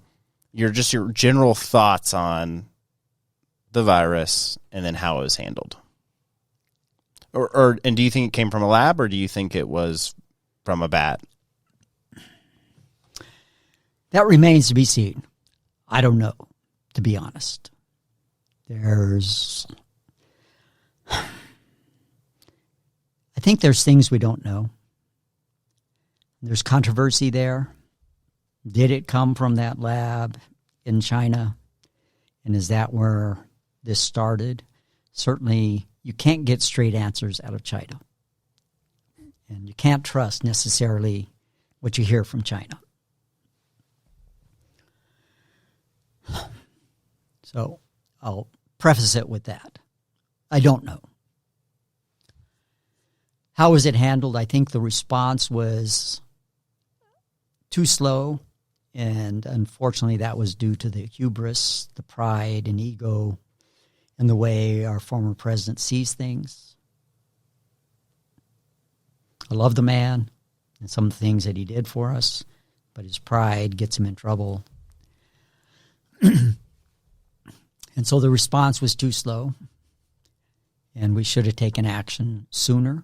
And what would that action would have been? I think that action would have been to begin to say we need to put some restrictions on, especially in major metropolitan areas. But it shouldn't have been a all or nothing approach, because once we had tests to survey the prevalence of the disease, in my mind, what should have happened is how you approach the disease was how prevalent is the disease in certain areas.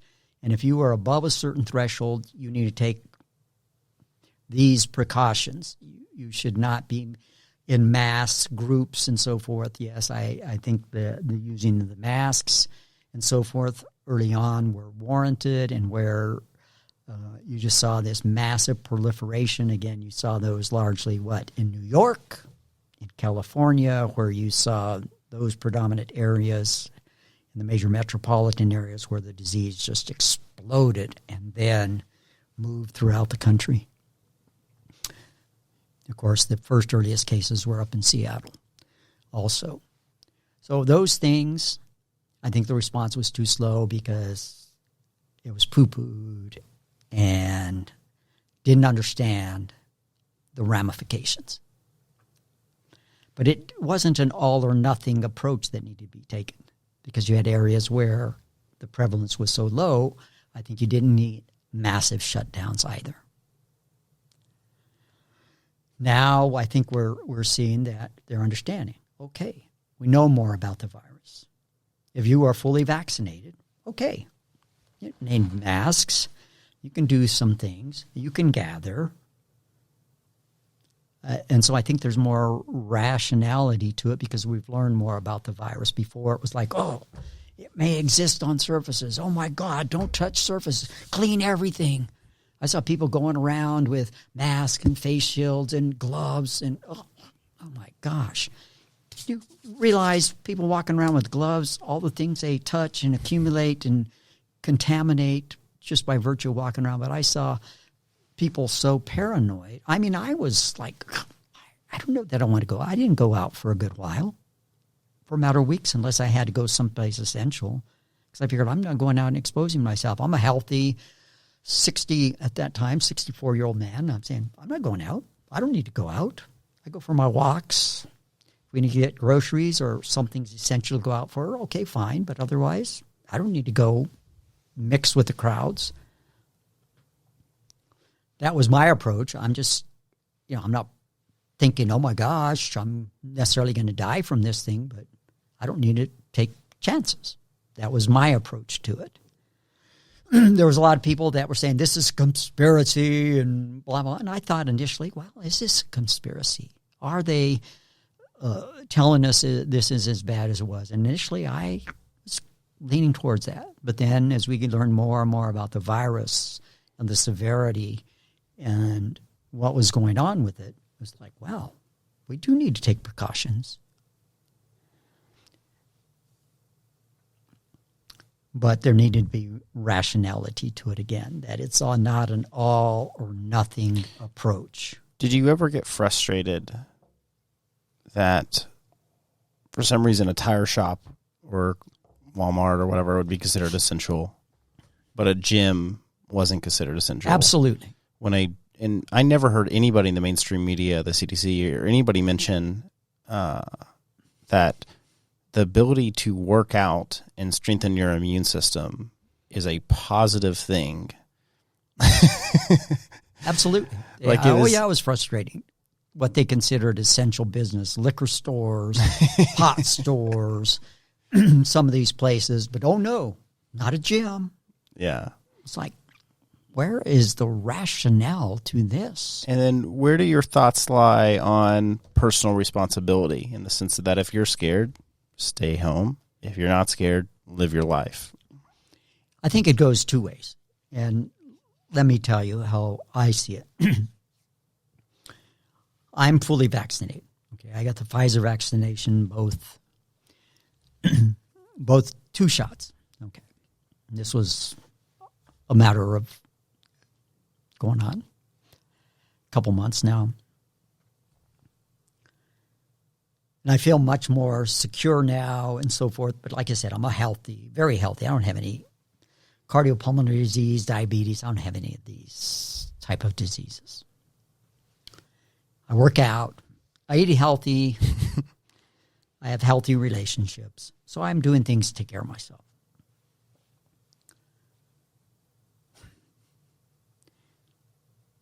Yet, so you were. What were you asking again? I've lost track. Our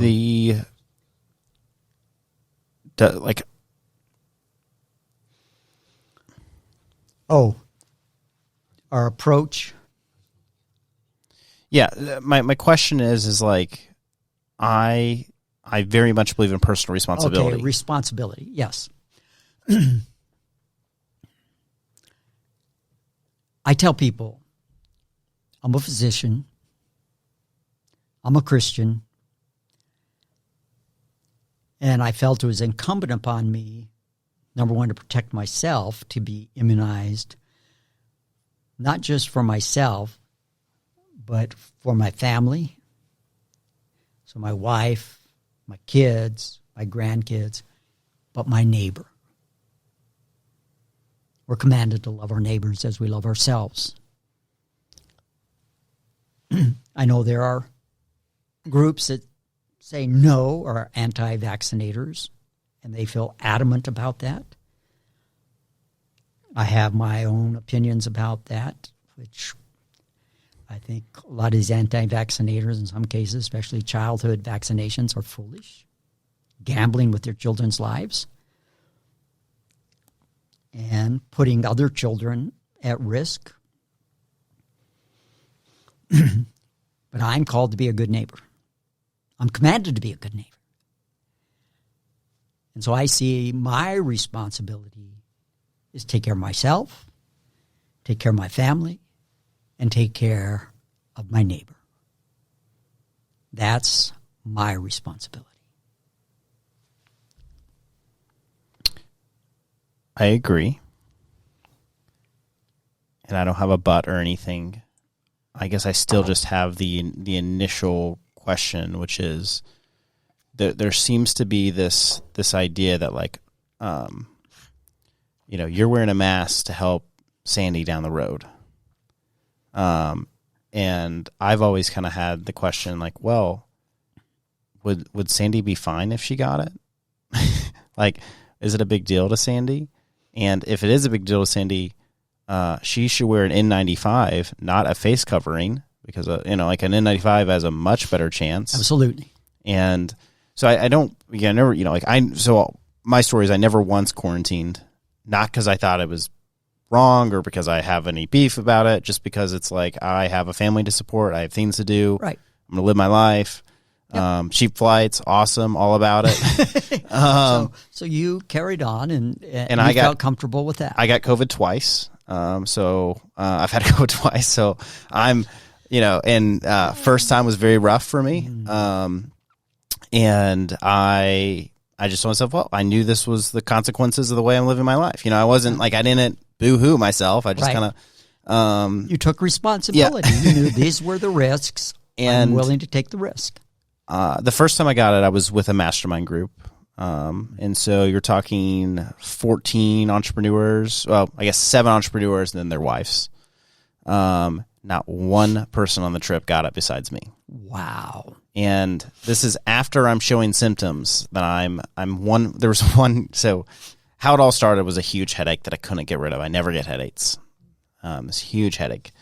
And I'm doing anything, drinking tons of water. I'm like, maybe it's a sugar issue. So I have like a sip of Coke. I'm like, I don't even like Coca-Cola. I'm like, maybe the sugar will fit. I'm just like, something's just off. I'm like, okay, maybe I need to order this. I can't knock this enormous headache. It's driving me crazy.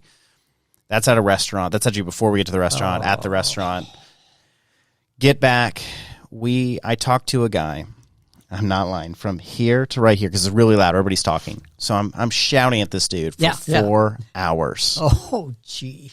I mean, this close. 4 hours. Yeah. He never got COVID. And so my wife didn't get COVID. Keep in mind, slept in the same bed. Everything else. Again, works out twice a day. Very, very healthy immune system. Yes. Eats very healthy.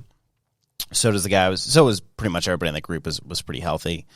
And so I was like, man, it's not that I don't believe that there's super spreaders. There's people, because I know people that have done nothing and then gotten the virus. That was what was so weird to me. I mean, I knew a lady who was terrified of getting it. Terrified of getting it. Yes. Didn't leave her home. Everything delivered. Wiped off all groceries, which I was told it was an airborne virus. So I never got the whole. And maybe you know more about this. I was told it was an airborne virus. So when people put hand sanitizer everywhere early on, I was just like, this doesn't make a lot of sense if it's an airborne virus. Kind of like when you see like people in a room full of everyone's been vaccinated in the room and they're giving a press conference with face mask. It's like, this just seems like theater, like this just seems like this is what makes me, I was all for getting the vaccine until you were giving press conferences wearing a face mask when everybody in the else room, like what am I missing here? So I don't know. I just love to get, I guess I had it. I got through it. I understand that I'm young and healthy. I tell everyone, I say, you take the COVID death number and you then take people under 60 and watch that number drop. And then you take under 60 with no pre-existing conditions and you drop that. Yeah. And then you realize that, because of the way they changed death certificates in March to where, like, you don't, like when somebody dies of COVID, it's yes or no is the question. Where before, somebody would die, like they had cancer and they would die of something else. And that would be listed, but it was their cause of death was cancer. With COVID, it's counted as a COVID death even. Yeah. So there's just a lot of things around it that I think make it really suspicious. Sure. And I was wondering if you as a doctor or you as somebody who's more involved could maybe shine some light on some of these things of why, like, why everyone says wear a face covering but not an N95, when an N95 clearly seems to be the only thing that could block a virus. And just kind of just walk me through some of these things that I maybe don't understand. Well, I think an N95, because of the availability and because they wanted to make sure that there were enough for essential workers, because they were having trouble, remember, getting enough PPE, personal protective equipment, in medical facilities. I think that's part of the reason, first and foremost, that yes, we know that is really the protection, but they were struggling to keep up with that in our medical facilities. And you have people now in the lay public, millions upon millions, tens, hundreds of millions of people trying to get N95s. How are we going to protect our health workers who are there in direct contact with that aerosol, taking care of patients who are coughing, being intubated, right up and close there, taking care of them, being exposed to large viral numbers, large particulate matter, that's in the environment up close. So that very high risk, I think that was a big part of it. It was like kind of lie to everybody was the answer.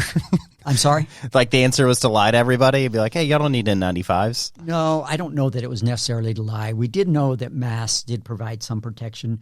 And more than anything, the mask is not necessarily to protect me, but to protect you.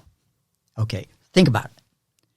When a surgeon goes into the operating room, he puts on that mask, as does the rest of that operating room staff, to protect the patient from getting an infection.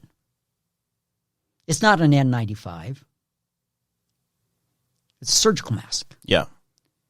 But it's to protect that patient from getting a contamination to that wound. So when we're wearing a mask, the regular masks, now there were advocates, okay, double masking, and of course these other things, but the N95, of course, is going to provide you 95 to 98% up, depending, protection against these viral particles. Particulate, because it's not just a virus typically floating out there. It's you've got a little bit of mucus, you got some spittle with that, and so forth. It's not. There's just little virus. But again, it's for the person that's wearing it to protect. Although there's some protection they've come to find out, but it's really, if you've got the virus, protecting the other person from getting the virus. That's primarily what it was about.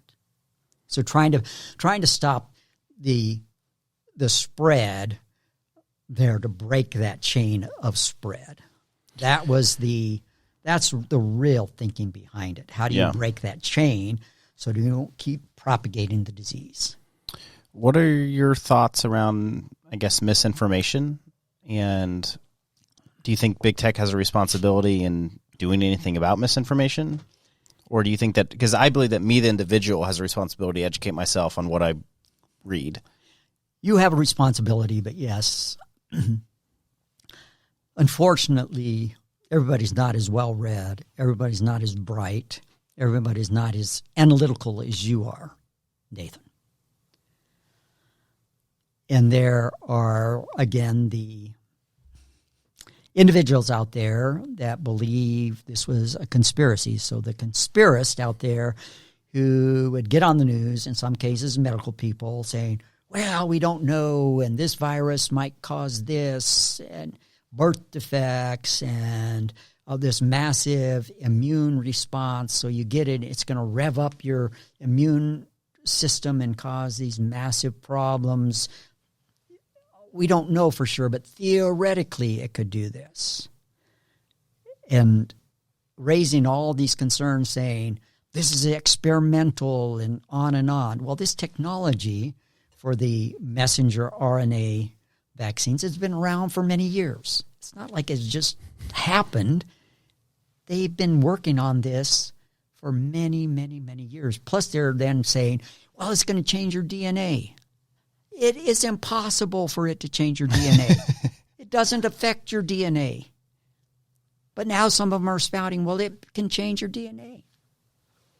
Go back to basic science. This cannot change your DNA. So you find all these things then proliferating and groups talking about this on the internet and blogs and so forth. News clips, misinformation. And I think it's wonderful. I think it's the greatest. Thank God I live in a free country there you go. People could just say dumb things. Freedom of the press, freedom people of think speech. the earth is flat. It's a real thing that people believe. And guess what? Yeah, that's right. I'm all about it. Good for you. Good for you for exercising your amendment rights. You know, it's kind of like I have a gun on me at all times. There you go. I just want to exercise my freedoms because I feel if I don't exercise them, they might get removed from me. So I just want to kind of always keep presence of my freedoms. And you're right. You can't believe everything you read. You can't believe everything you hear. Just because it's on the internet doesn't make it true. Just because this doctor said it doesn't necessarily make it true. You have to look at the veracity of that source. I've been in Kenya, and I'm friends with a doctor outside of Nairobi in Kisumu, and I was talking to him about it, and he said, you know, we find that what we treat, I guess it's malaria with, is working very well with COVID. He's like, we're having a 95% success rate. Chloroquine. Yeah. And I was like, but when he posts that on Facebook, immediately removed. Yeah. So there's been a lot of controversy. You know, and that's the kind of stuff chloroquine. that's crazy to me because he's not saying take it. He's just saying like, hey guys, I just want to share mine as a doctor in Kisumu. This is our anecdotal experience. This is what we have found treating. He's just disease. sharing information, which is the power of social media. It's what makes it beautiful. Right. And so that is the stuff that scares me. And I think it's what leads to everybody saying, I don't trust this. Like if you remove every article that doesn't go with one narrative, then this makes me wary of everything that narrative says, even if the narrative could be saying things that were correct. Correct. I agree. That you have to wonder why are certain things shut down or dismissed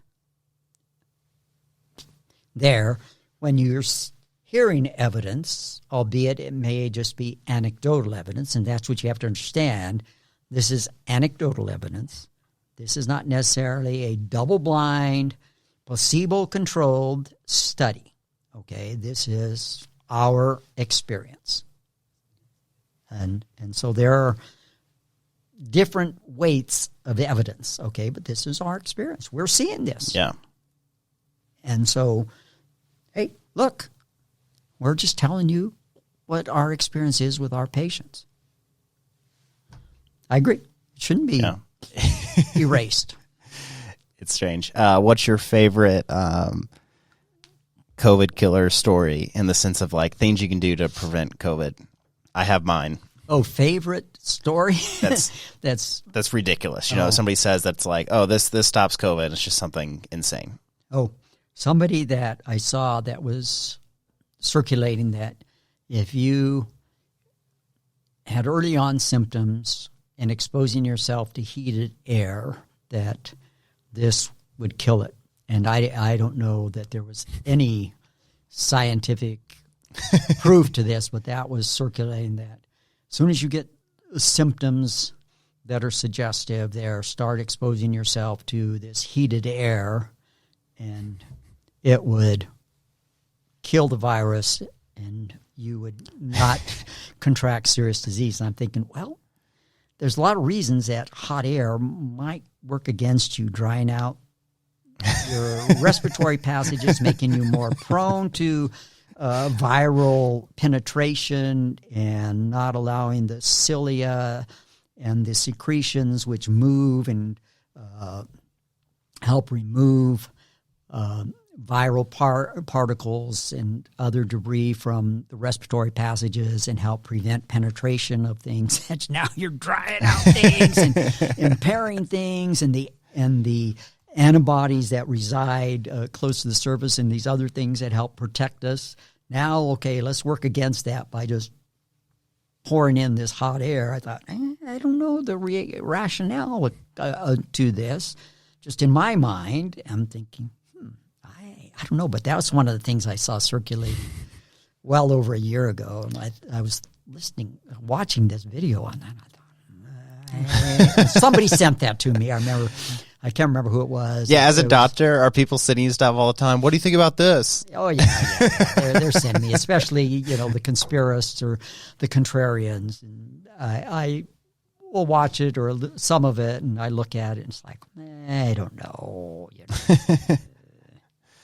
Mine happened 2 weeks ago, and so there's a lot of, not my signal, but my crazy person COVID story. Requested an Uber, and Uber driver shows up and when I get in, rolls all the windows down, and I think made sense, if I'm back here with a mask on and I guess the windows down, that would keep the air moving, I don't know.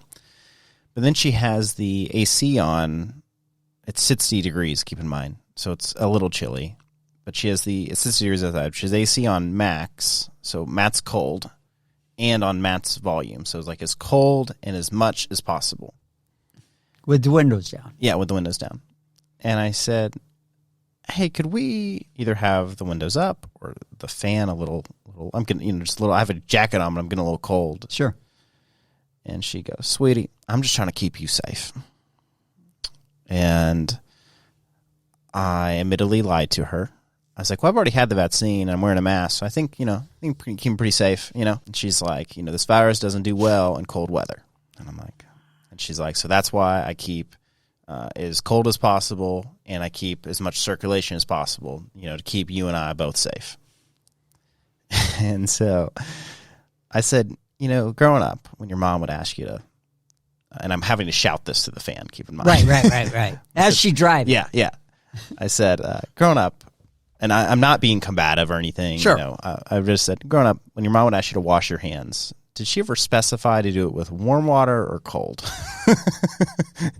And she was like, yeah, you and I had different upbringings. And I was like, okay. Well, I'll just end this conversation right here. So I just sat in the back seat. And so this lady believed that cold air, not just air circulation, but specifically freezing cold air would kill the virus. Well, think of what happened. We thought there was going to be a drop. That was conjectured. Oh, maybe that was going to happen. But did we see that? As we went into the dead of winter, we didn't see that happen. If you think about rates that happened, what occurred. So we found out, and that was one of the things. We were learning all along different things about this virus, that our knowledge kept evolving. Yeah. So we thought, well, as we get into the cold months, maybe this will help kill the virus and the rates of transmission will slow. Didn't happen. Now they're saying, okay, as we approach the hotter months, maybe this will happen. we had gone through the summer, and what we kept seeing as we went through. We get into winter, see these spikes. So now what are we finally seeing? We're seeing a drop, but it seems to coincide with vaccination. Yeah. So this is where my suspicion comes from, and I would love your input on this. My experience has been that government is not on my side. And, when I pay an insane amount of taxes, when I get pulled over for looking young, doesn't happen anymore. I have a limo tint on my car. When I get pulled over for having limo tint, that one I understand. That one I was like, okay. Front windshield tint's illegal? Have you ever, do you have tint where you have to do that? My tint's illegal? Oh, it is. And so I've just always had this, the government's not on my side, right? And when I have a lunch buddy and they're feeding this lunch buddy terrible food, where there's plenty of studies across Europe and probably in America, but I've seen in Europe that, hey, feeding kids high sugar diets is not good for their brain and it's not good for their health and everything else. And so when I see a kid I'm thinking, okay, government doesn't want good for their people. And that's okay. I don't expect them to do good. That's my job. It's my responsibility. It's my job to educate myself, make a good living, give back to my community, educate others. I just look at this as, that's okay. Government does a good job of police and fire. And, I'm obviously more libertarian in my beliefs. I'm very small government. Sure, their parks are fine. And so when I see stuff like Ohio announcing that they're going to do a lottery for people that have taken the vaccine, where 5 people are going to win $1 million. So they're incentivizing people so much that they're saying, take the vaccine, and then your confirmation gets entered in a lottery, and you have a chance at winning $1 million. And so I see stuff like that. I think, why is the government that has never cared about me before in any way, shape, or form, the same government that's going to throw me in jail because I didn't pay my taxes on time, or because I didn't pay enough of them, because they didn't tell me how much I owe. They told me to calculate it myself. And then when I sent them a check, they were like, this isn't enough. And it's if you already had the number from the start, why didn't you just send it to me? So that same government now all of a sudden is telling me they deeply care about me. And the reason that mask, and the reason that, the lottery to win $1 million to get a vaccine, and the reason we on social media we have celebrities we take photos of celebrities getting vaccines so we can say, hey, look, this celebrity got a vaccine. The reason they're pushing all of this is because they care about me. I'm super wary of it. I'm just this just doesn't. They've never cared about me before, and now they magically care about me. What are your general thoughts around that?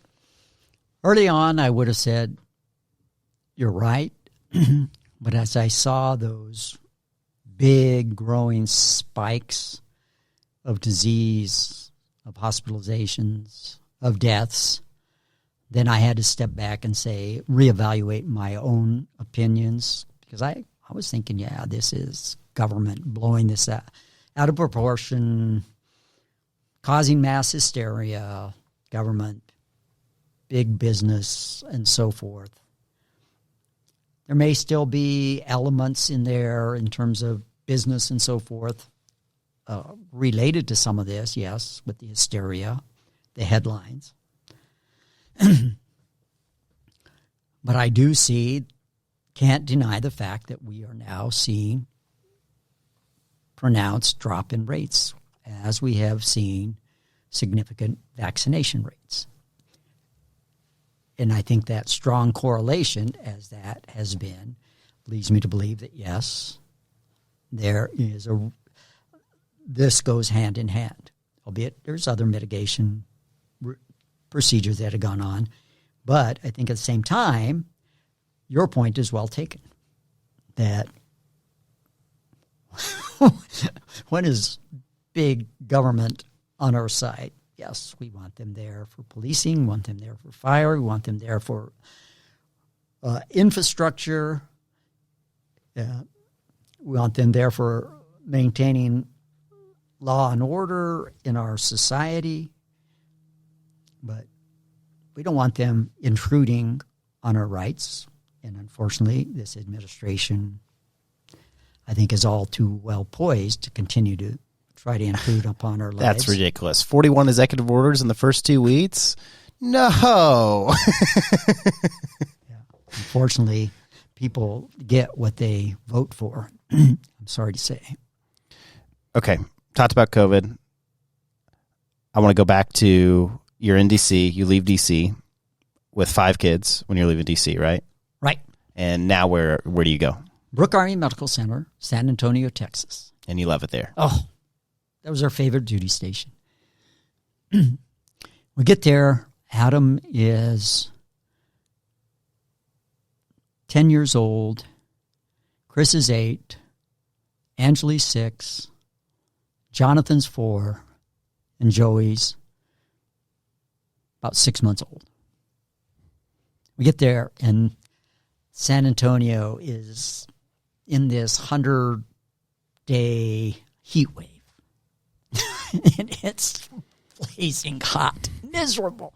We're in temporary lodging as we're trying to find our home or waiting to move into. I was trying to remember, we were still trying to find it or waiting to move in, one or the other. Still waiting for our household goods. Only had the one car because the other one we had towed because Jerry didn't want us to drive 2 separate cars to get there from D.C. I'm in the advanced officer. The advanced officer course. So I'm getting up. I think we're getting up. Had to be at for PT. I was trying to think. 5:15 or some crazy hour of the morning. It might have been 5:15, but I mean, it was really, really early. So I'm getting up about 4:30 in the morning to get there for PT because it's so hot that they wanted us to do PT early and then come home. Well, back to the temporary housing we're at, shower, get dressed. Then I'm in class till about 4:30, come home, the kids, and sure, in this temporary lodging. It's hot and miserable. And we were there for about 3 weeks, 4 weeks. And right afterwards, trying to get the family in, but my boss again said, Skip, I need you to come to work. Again, I need you here. And so then I start working shortly after the course. So within days after the course ended, I'm starting at Brooke Army Medical Center. And when is your second deployment overseas? When does that happen? That happens 2003. Okay. And your oldest is 13? 2003, so yes. So Adam would have been, because he's born 84. What is the weight of leaving the country with a wife and 5 babies at home? Whenever you go into a war zone, you realize that you might not come back or that you might come back maimed. And you understand that your spouse has to manage everything, all the household duties, taking care of your kids, and you understand the weight on them. I understood, okay, my job now is to take care of soldiers. So I put my game face on. I know what I signed up for. Sherry knows what we've signed up for. We're committed to that. Yeah. Quick side note. You only had to do 4 years in the military. At this point, you're at 10. Okay, we came in at 89. This is 2000. Let's see, so 13 80, years. Yeah, 14 years. So at what point did you decide, I love being here and I want to be here till We went retirement? into the Army with the idea it's going to be a career. Oh, okay. Got it. Yeah, so it wasn't something, as we went along. No. Although there was a time, we'll come to that here. Okay, so second deployment. Second deployment. And I'm saying... So game face, but you understand the gravity and all the responsibilities. And how do you even for your communicate this to your kids, that you're going away and that there's a chance you die? I just don't... it's so heavy. They're sad. I don't know if they understand the gravity, but they understand you're going to be gone a long time. That you're going to be gone a year, up to a year. That's what we were scheduled to be gone, was a year. They're sad. Got teenagers, 3 of them at home. Let's see, 13, 11. So no, they're not teenagers at that point. But you understand that it's going to be hard. They understand some of that, but at their age, I don't think the full implications of that. I always had this philosophy doing this, that the safest place for me is in God's will. Even in a war zone, if that's where I'm meant to be, that's the safest place for me. That's the mentality I went into these situations with. Of course, when you're in those situations, you're always on a heightened alert. There's always this sense that something could happen at any moment. And it wasn't only until you get back on safe ground that you have this sense of. So that's how you go into that. And it's difficult. Saying goodbye to your children. Kissing your wife goodbye. Knowing I might not see them again. That is difficult to do that. And then to turn away and go load up on that plane. Now, is it a love for your country or a love for your fellow man? There's a passion that drives it, and I know the correct answer is I love for my country, but is it, correct answer versus how you actually feel can be different? I think it's a combination of things. Yes, it's a love for your nation. It's a love for your fellow soldiers. It's a commitment to your calling. I'm a soldier. I'm a physician. I'm committed to taking care of others. And this is what God has called me to. So yes, it's all of that. Plus, yes, we're there to liberate the people of Iraq from this butcher. Saddam Hussein was rightly called the butcher of Baghdad. Were you there when the statue fell, when they ripped that down? I was. I didn't get to see it. But I've never seen it on the news and being like, man, that's pretty crazy.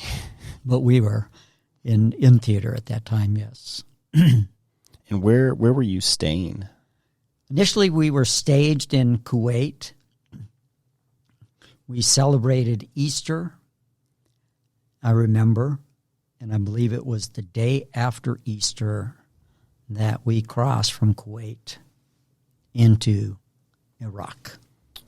Did you deal with people on their deathbeds ever? I have to go back.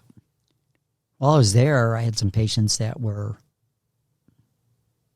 if not for life-saving treatment, would have died. I had to pronounce different deaths and come out and write the death certificates later, tell commanders, yes, your soldiers didn't make it. So, yeah, I dealt with death situations. Did you ever have a conversation with somebody as they were dying? And how did those conversations go? Well, not that I recall there with that deployment, but I've had many discussions with dying patients. All right. That second deployment, how long does it last? A year. And you get out unscathed? I come out unscathed. And I did have the opportunity my last 3.5 months. We were in Mosul, Iraq, up in the northern sector, and we were there in support of the 101st Airborne Division, Air Assault. And Major General Petraeus at that time was the division commander of the 101st Airborne Division. And I became the officer in charge of the 21st Combat Support Hospital in Mosul. I thought his last name was Betrayus growing up. And I'm not even making a joke. Like, nothing against the guy, but it's just because they would say it so fast, and I never saw it spelled out. I just always heard it. Like, that guy's got the strangest last name. All right, sorry, continue. So I get to work closely with General Petraeus and his staff. Oh my gosh, what an amazing man. What an amazing staff. And one of the things I came to find out that I didn't see with warfighters was this. Because I would think of physicians, healthcare personnel, chaplains, social workers. We are caretakers. But what I came to find out at the end of the day, warfighters are also caretakers.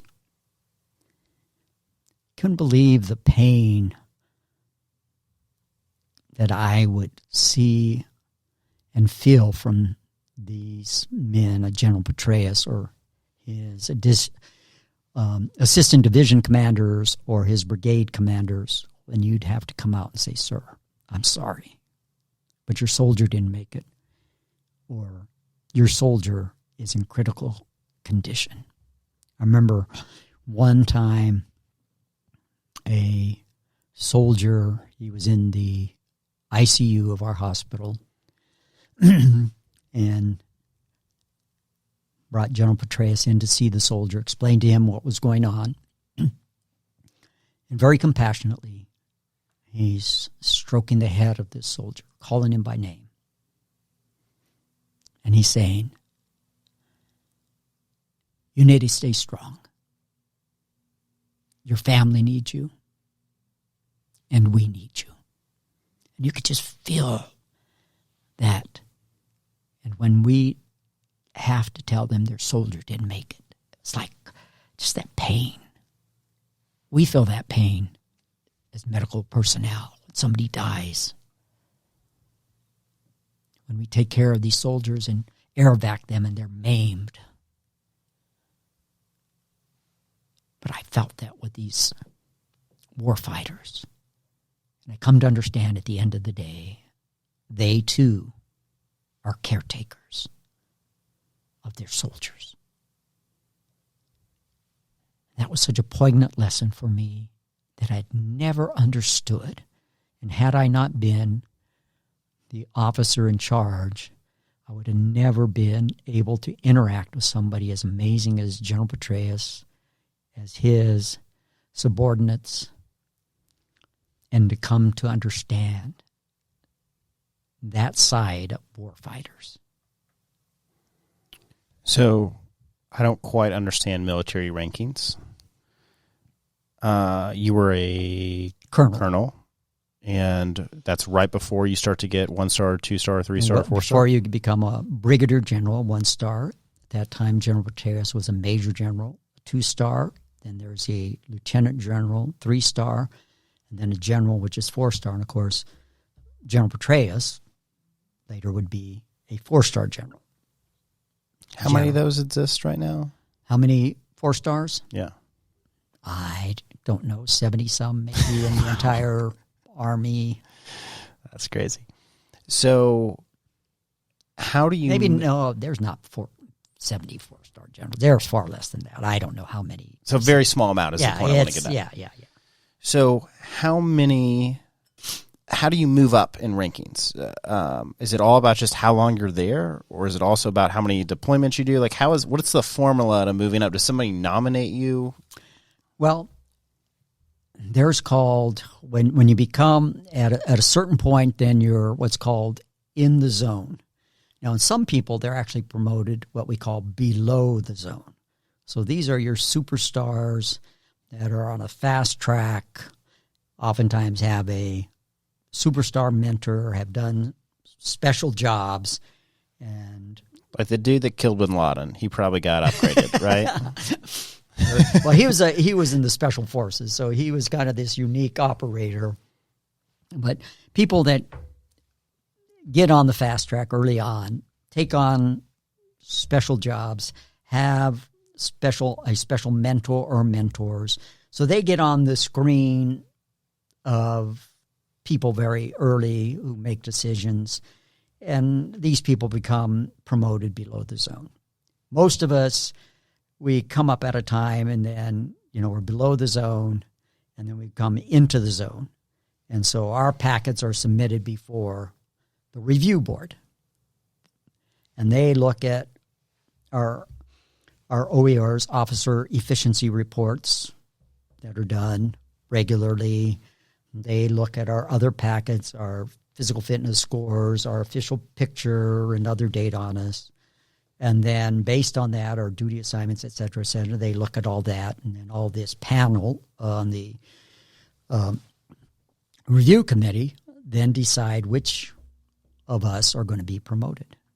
And the higher you go up in rank, the more selective that becomes. So as you go so if you're a captain, I come in as a captain, so doctors come in as a captain. So I'm a captain, then getting promoted to major. If you've done everything right, unless you've really screwed up and don't make weight and, a real mess up, you're making weight, I'll tell you that. likely to be promoted to major if you've done things right and you've done them well. Lieutenant colonel, it becomes harder. Colonel definitely becomes harder. There's plenty of people that retire as lieutenant colonels that don't get promoted to colonel. But then it becomes far more selective to move into the general ranks, to become a general. First at 1 star, and then, of course, successively, increasingly selective. Would you be a 1-star or 2-star if you were still in the military? Is that kind of how that would work? Because you've been there so long, you're so good at what you do.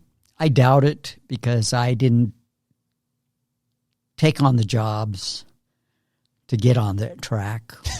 Early on, you've got to decide, this is what I'm going to do. These are the jobs that I'm going to do to get me on the radar, to put me in contention to be a general officer. You've got to decide that generally early on in your career. I liked being a clinician. I liked being a teacher. And so the jobs I took allowed me to be a clinician, allowed me to teach residents and others throughout my career. And those are the jobs that I gravitated towards. In order to move into the general ranks, you're going to take a lot of other types of jobs. Although I had the deployments, what I come to find out, especially as we moved into the prolonged conflicts, is the Army had decided that deployments were not going to, whether or not you've been deployed, was not going to be a factor in whether or not you're promoted or whether or not you're selected to command for a medical facility. That command, which I thought was crazy. I had, at one point, been deployed for 2.5 years and then finally 3.5 years. And I remember writing to some of these people that were higher ups and in the know and saying, I don't understand this.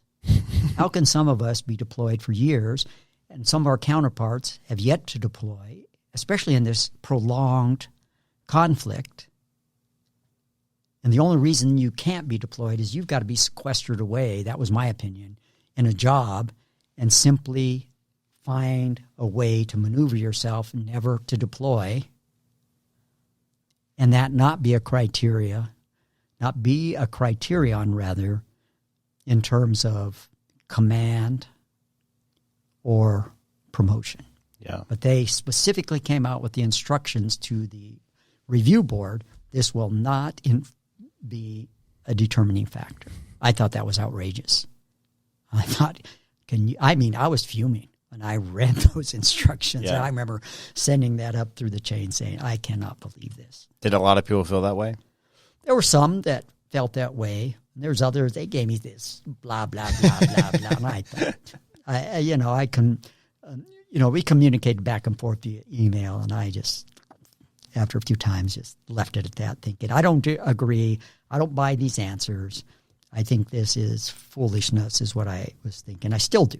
I think, how do you not take that as a criterion when people put their lives at risk? People spend, in some cases, years away from their family and the things they undergo, and people are back here either, in Europe, Japan, or elsewhere, and primarily in the U.S., doing things, and you equate that service with deployment.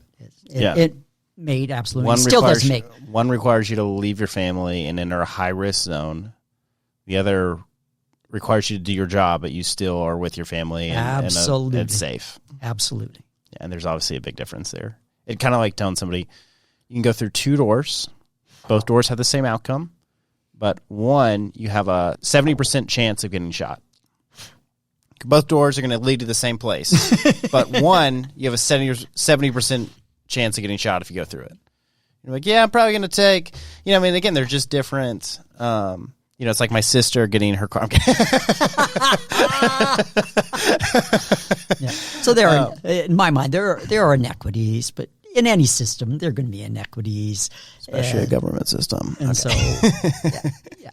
But I would tell people at the end of my career, if I had to do it over, I would have still do it, So let's skip there. Okay. When did you retire? I retired in 2014. Okay. December 31st, 2014 was my last day. How old were you? 2014, I would have been 57. I was just guessing, but I remember you said 58, you were 60. 58. Okay. I was like, don't trust my math. I didn't do any math. I kind of just guessed. So is that retiring young or is that retiring normal age? That's retiring older than most people. Okay. Remember, I came in a bit older. I'm a physician. So older than a lot of my counterparts. Did you ever think about going into private practice, or was once it's done, time for me to hang out with my grandkids, my wife? I never wanted private practice per se because of the headaches of running a business and the headaches I heard of men and what the current medical climate is in terms of running a medical practice. Plus, at my age, it's like, I don't want to start that up. I did some locum tenens, short-term work with the Veterans Administration towards the end of 2015 after I got my Texas medical license. I was behind the eight ball because of my depression in 2013, 2014, that I didn't get my Texas medical. I didn't get started, on applying for my Texas medical state license and looking for jobs before we left the Army, as I had intended to back in 2013. So as I sank into that pit, it just really threw a monkey wrench into our plans. So I didn't start applying for my Texas state medical license until January of 2015. And that became an ordeal. I didn't finally get my license till September. That was just crazy. So I couldn't practice in Texas without a Texas state medical license. At least I couldn't practice in a civilian sector. Yeah. I could practice in a military or in the military system with an unrestricted medical license, which I had from the state of Ohio that I had kept since my residency days, but I couldn't practice in the state of Texas. So I did some locum tenens there towards that end of that in the fall of 2015. But then I thought, after a few months, what am I doing? Why am I doing this? I'm living out a suitcase. I'm staying in this, lodging here. We're in Montgomery, Alabama. I was commuting to Tuskegee, about an hour away each way. I'm not sleeping in my own bed. I'm not going to my own church. I'm not home with my Toastmasters club. I'm not there close to my kids and grandkids. I've already been gone 3.5 years. Of course, my wife was there with me, But why am I subjecting myself to this? Yeah. Why am I doing this? I thought, this isn't worth it. So I told the VA, no, I don't want to do this anymore. Went back home. Then the next year, I started working at Hope Clinic in Waxahachie. And Hope Clinic is what's called a federally qualified health center. And the mission of federal qualified health centers is to take care of the medically underserved. So 60% of my patients had no insurance. And the majority of the rest were medically underinsured. And how long did you do that for? I did that till last year. Oh, okay. And so are you planning on re-entering, or is it done? I plan on doing some more medical work, but different. I was only working 3 days a week, albeit putting in many more hours than what I was doing. And that was part of the story of why I left. I don't want to put in that many hours. But there were other reasons. Yeah, I've never had a doctor before, so I'm looking at you and I'm like, can I just hire you and pay you a monthly fee? And then, there are people that do that, and it's called concierge medicine, where doctors don't accept any insurance. They say, I'm only going to have maybe... Yeah, I have a couple rich friends that do this. 200 patients, and this is my fee, but I'm available to you, other than, for short intervals, when I'm on vacation or whatever, but I'll still, be able to contact me by phone or whatever within reason. But longer appointment times, it's going to be cash payment only. We're not going through the middleman, and I am your doctor, and this is how we're doing it. And so there are doctors that have gone to that because they are so fed up with all the blue tape and the insurance companies, and that's a big part of what led me to say I don't want to do this anymore, because I felt day in and day out. If you decide to do that, I want to be your first client. Thank you, sir, because I was so frustrated wrestling with insurance companies every day. They became so obstructionist. I felt like they're only in this for the money. They don't really want to take care of patients. An insurance company in it for the money? What? Are you kidding me? I was taught an insurance agent, and I said, my understanding of insurance is this. It's something you're forced to have, and then when you finally need to use it, they tell you that it doesn't qualify. And that's my entire life experience. And, maybe there are people that work for good companies that set you up differently. But my life experience has just been like, oh, it's something you're required to have. And if you need to use it, they won't ever pay up. Well, my experience is actually with the two insurance companies that I can say that it's been different. And that's TRICARE that we have by virtue of being in the military. So medical care since we've retired from the Army, one of the best insurance. I mean, it's outstanding. The premiums I pay would make people cry because the annual premiums I pay are less in some cases than some of my siblings pay every month. Wow. And the copays are very nominal. So TRICARE has been phenomenal. And that's by virtue of our service. So I'm very grateful for that. USAA that we have, our home insurance and our car insurance, particularly for the car, has been great. So when there's been problems with the cars, USAA has been terrific. Thank you for plugging two companies that I have no way of accessing because I'm not a veteran either of my parents. Really appreciate it. This is a great help for everybody who's not a veteran. I'm just saying, for us, those two. We get it. You're privileged. Yes, I am indeed. But it came with a price. It came with a big price. So I do appreciate Thank you for your service. You're welcome. So I guess before we wrap up, is there anything different about the third deployment that was different than the first and second? It's actually, there was one deployment I didn't mention. That was to Haiti, and that was on the heels of before we left when we were at Fort Hood at Darnall Army Medical Center. So I deployed 2003, 2004 with 21st Combat Support Hospital, 21st Cash. And then in 97, 98. Yeah.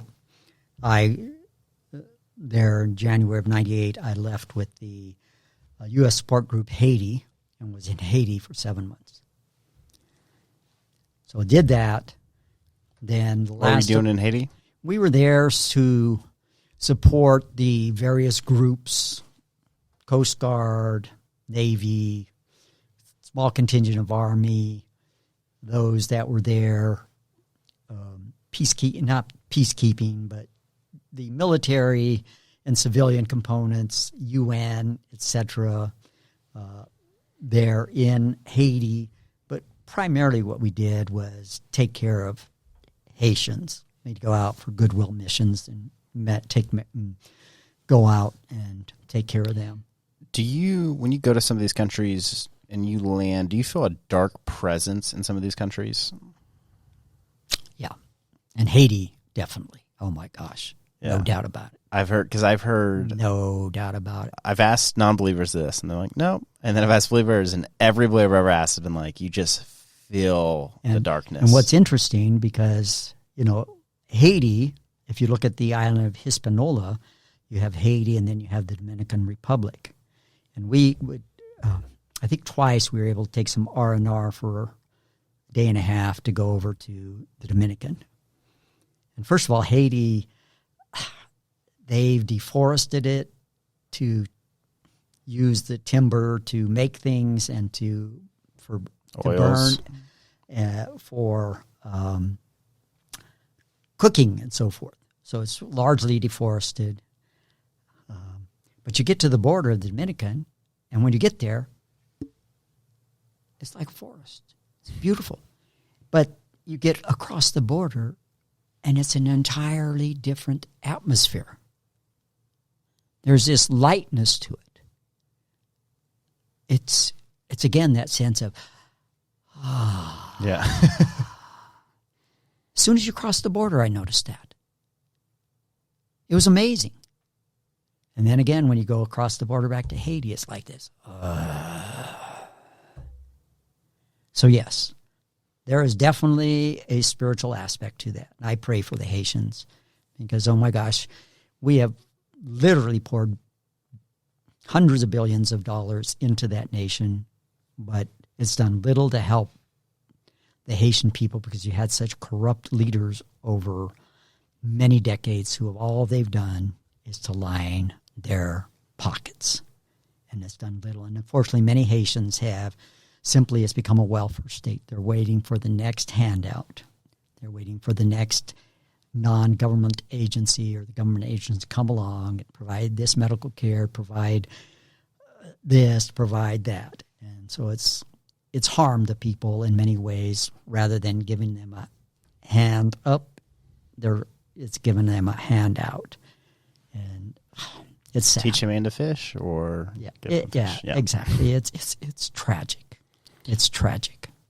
So that was 97, 98. My last deployment then was 2010, 2011. And then I spent a year in Baghdad. A year away from your family again? Yep. How does your wife do it, man? We should have her on. That was one of the roughest with Sherry. At that time, we only had one child left at home, Joey. And it was a very lonely year for Sherry, a difficult year for her. And when I came back, she said, and it was difficult too, because I had come home for R&R. I had timed it to come home for R&R. And you've left unscathed at all of these? Yeah. It's crazy. But we'll come back to that in a minute here, if I may. In December, I had planned for all our kids to meet us in Denver. We were going to celebrate Christmas in Denver.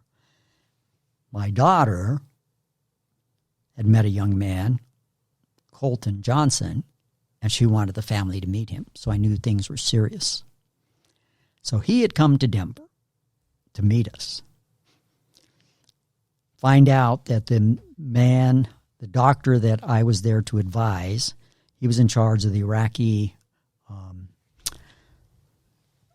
police forces, which numbered 450,000 different police forces that they have throughout the nation for the medical care, and I was there to advise him regarding that he got assassinated. And his wife and kids were in the car. So that's the news I got called from my commander. He called me a few days after Christmas.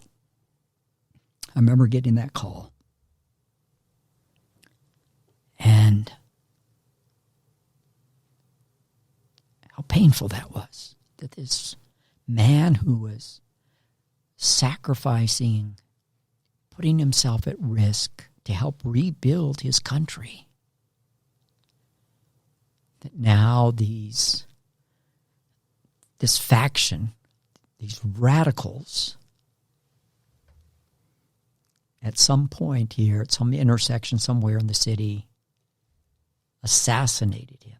And then in front of his wife and kids. That was so painful.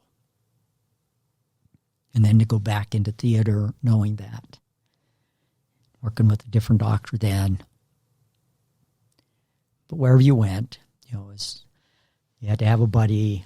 You're always armed.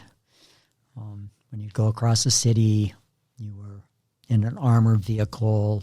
You had the individuals that they had hired, were there to provide security and so forth. But it was always, you're always on this heightened alert where you're going to hit an IED, somebody going to shoot at you. Do you ever watch an IED go out in front of you or anything like that? Thank goodness, no. But you always were aware. And when you took a flight, you had to, sometimes when you'd have to fly someplace, it was always, risk. If I just get shot down? Yeah, thinking, praying, Lord, hope, please protect us. I don't want to, be shot down, and thankfully, no. But you mentioned unscathed. After my first deployment to Iraq, I remember coming back, and I literally felt like getting down on my hands and knees and kissing the ground. I was so relieved because, as I said, my last few months there, I was in charge of the hospital. 220 personnel, their safety, everything we needed to run the hospital, medical care, air evacuation, force protection for the hospital, all the logistics. The buck stopped here. Of course, I didn't know how to do all that, but I had a great staff that could advise me, but the buck stopped here. And when we landed back at Fort Hood, got off that plane, there was this sense of, again, I felt like a 250-pound gorilla crawled off my back because I had set 4 goals for us when I took over as officer in charge: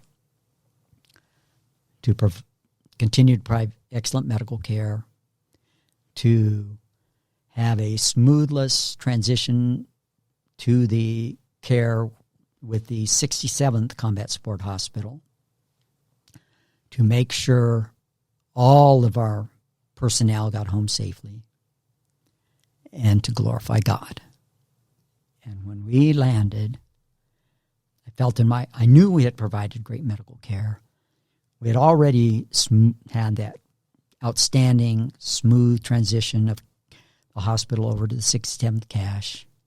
All 220 of our personnel came home safe.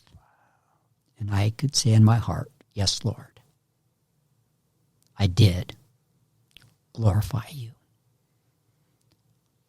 But still, like I said, that weight, that 250-pound gorilla crawled off my back. Was that every deployment you felt that way? The relief, yes, but more so with that one because of the responsibility that I had for those 220 hospital personnel, that they were my responsibility. Yeah. I was responsible to take care of them and get them home safely. So you're 64 years old. What does the next 40 years look like?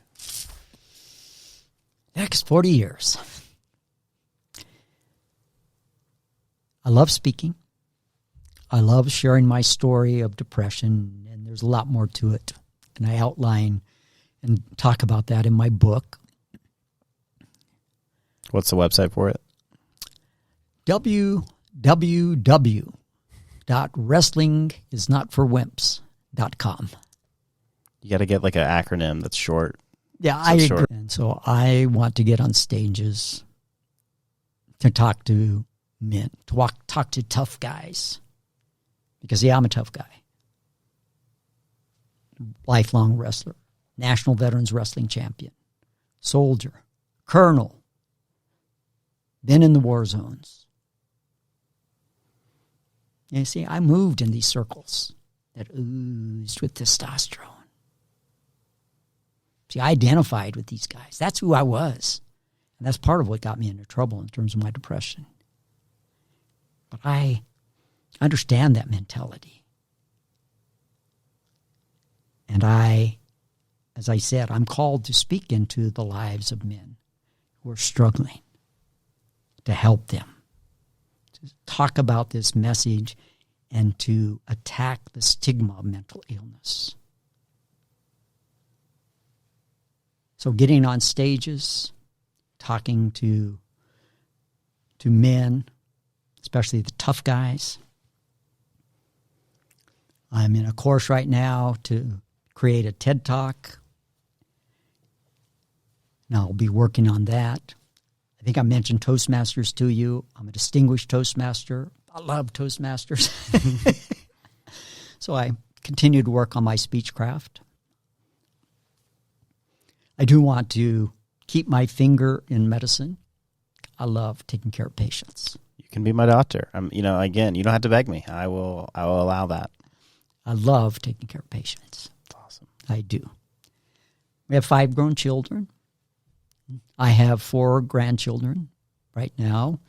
The oldest is 11, my grandson Eamon, my 2 granddaughters, twins, Mika and Marley, and then my youngest grandson, Calder, will be 4 in July.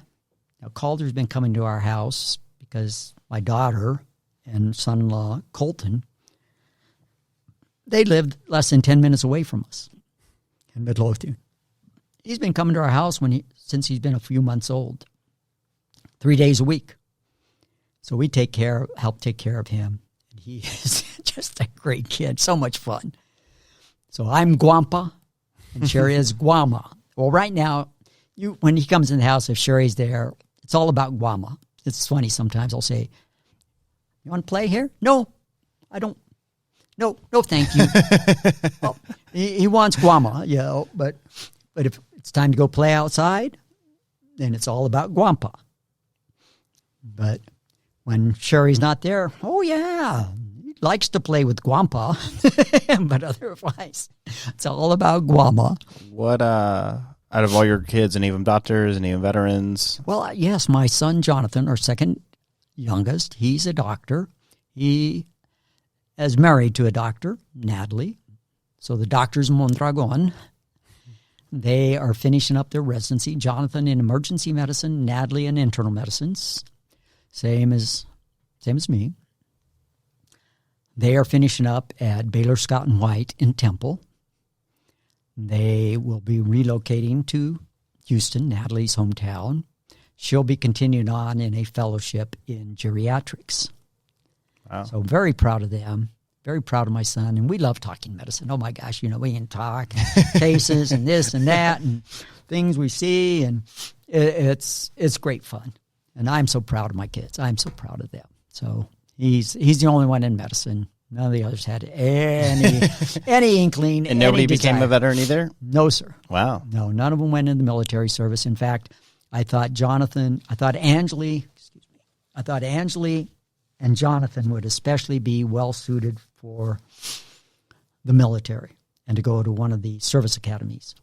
And as they were beginning to move into their junior and particularly senior years of college, I remember talking to them, say, "You sure you don't want to go into to one of the service academies? You sure you don't want to apply for a scholarship, an ROTC scholarship, and both of them, their reply was, "No, Dad, we have already served." And indeed, they had. Yeah, just moving around all the time, it's got to be tough on everyone. Yeah, moving around, me gone, 3.5, those years out of their lives, and just the life of a doctor. Yeah. Being on call, you're gone all night, you're called away on weekends, you work on holidays. Yeah, it's funny. People always talk about how much doctors make. But when you break it down hourly, it's actually not that great. When the amount of time and amount of education, I crossed six figures for the first time when I was 16. And all I did was learn how to build a website and sell t-shirts on it. Wow. So I look as I didn't really, I just knew how to click publish on the internet. You were innovative and you were hard charging. So I'm one of those people who's I don't think doctors get paid enough. When I look at the actual work schedule and education and everything that goes into it, I'm I get it. Yeah. And I used to think that the same thing. They get paid too much until I became a physician. Then I realized they don't get paid nearly as much, especially primary care physicians like I am. It's oh my gosh, the time, the energy, the effort. But you also really care about people. Yes, sir. Not all doctors do. I think that's safe to say. Right. Let me just go back to one thing, if I can circle back. So you were talking about coming back unscathed. And I started and I got off track. When I came back the first time from Iraq, I mentioned that relief. And a couple things. One, people think, because they see these reunions of families when soldiers return, and they think, everything's great now. Does she have 3 years of catching up to do? The work then begins. So you have this very short kind of honeymoon period. But now you're trying to reintegrate into your family. Your spouse has changed. You changed. Your kids have especially changed. The family dynamics have changed. So now you're trying to fit back in and find that new normal. I remember coming back and sitting next to my sweetheart thinking, this person I love more than anybody else in the world. Feeling kind of awkward around her. I've been gone for a year. Just this awkwardness. And having to now readjust and find that, talking and sharing. And this is a person that means more to me than I can say. But that awkwardness and getting over that and learning to reintegrate with the family, it's difficult. And to the uninitiated, they don't understand how difficult that is. And the difficulty of being away from your family that long. The other is, after that deployment that I noticed was how my emotions were like this. Boom, boom. I'd go from being elated to being sad and tears to being angry. And I remember sharing this with one of my colleagues. And they said, Skip, anger is a secondary emotion. I kind of thought, A couple days later, shared it with another person. Skip, anger is a secondary emotion. A day or so later, share it with a third colleague. Skip, anger is a secondary emotion. At that point, bing, bing, bing, bing, bing, bing, bing, bing. Pay attention to this, Skip. So I began to reflect on that. What's going on? And as I began to reflect on that, what I understood is I was grieving. Yes, I came home. I wasn't maimed, but I lost a year out of my family's life. They lost a year out of my life. Birthdays, anniversary, holidays, special occasions. Games. Exactly, their activities, their school activities. You never get that back. That's gone. was grieving. I was grieving those soldiers that we lost. I was grieving those soldiers that were maimed. I was grieving. And when I could get that out in the open, and I could understand that. Now I could understand why I could go from elation to being home to sadness and just crying and to this anger that I couldn't figure out where it was coming from. And now my emotions were more like this. And I could understand. Do you think that a lot of people suppress all these things? They don't ask anybody. They don't talk to anyone. It gets worse and worse, and then they go do something crazy. I mean, is that... Well, not necessarily something crazy, but they end up depressed. Of course, some of them come back with many with PTSD. And then as men, as soldiers, as tough guys, just get suppressed and suppressed and suppressed. And they self-medicate, drugs, alcohol, pornography, gambling, food, maladaptive behaviors, disruptions in their family. Could lead to domestic violence, but not necessarily even that. But, bickering, fighting with their spouses, divorce, problems on the job. You mentioned the one soldier that you were talking about that ended up homeless, drug addicted, I think you said. Nope, just homeless. Just Everything homeless. was fine, yep. Or alcohol. So all these problems and these ramifications, and a big part of that is because of all that suppression and not recognizing where that pain, or that trauma, or that hurt, not just the Army, but all those things that happen before you come into the Army that you bring with you and haven't dealt with. Yeah. So once I could put my finger on what was going on, I could grieve appropriately. And that's one of the lessons that I learned. But even with that, I think I forgot about that. And then as time moved on and life moved on, that tough guy again was there, and that's part of the problem that led me into the depression. Skip, how can people connect with you? The easiest way is at Skip, WNW, on Facebook or Twitter. Thanks for coming on. Oh, it's been my delight, Nathan. This has been amazing.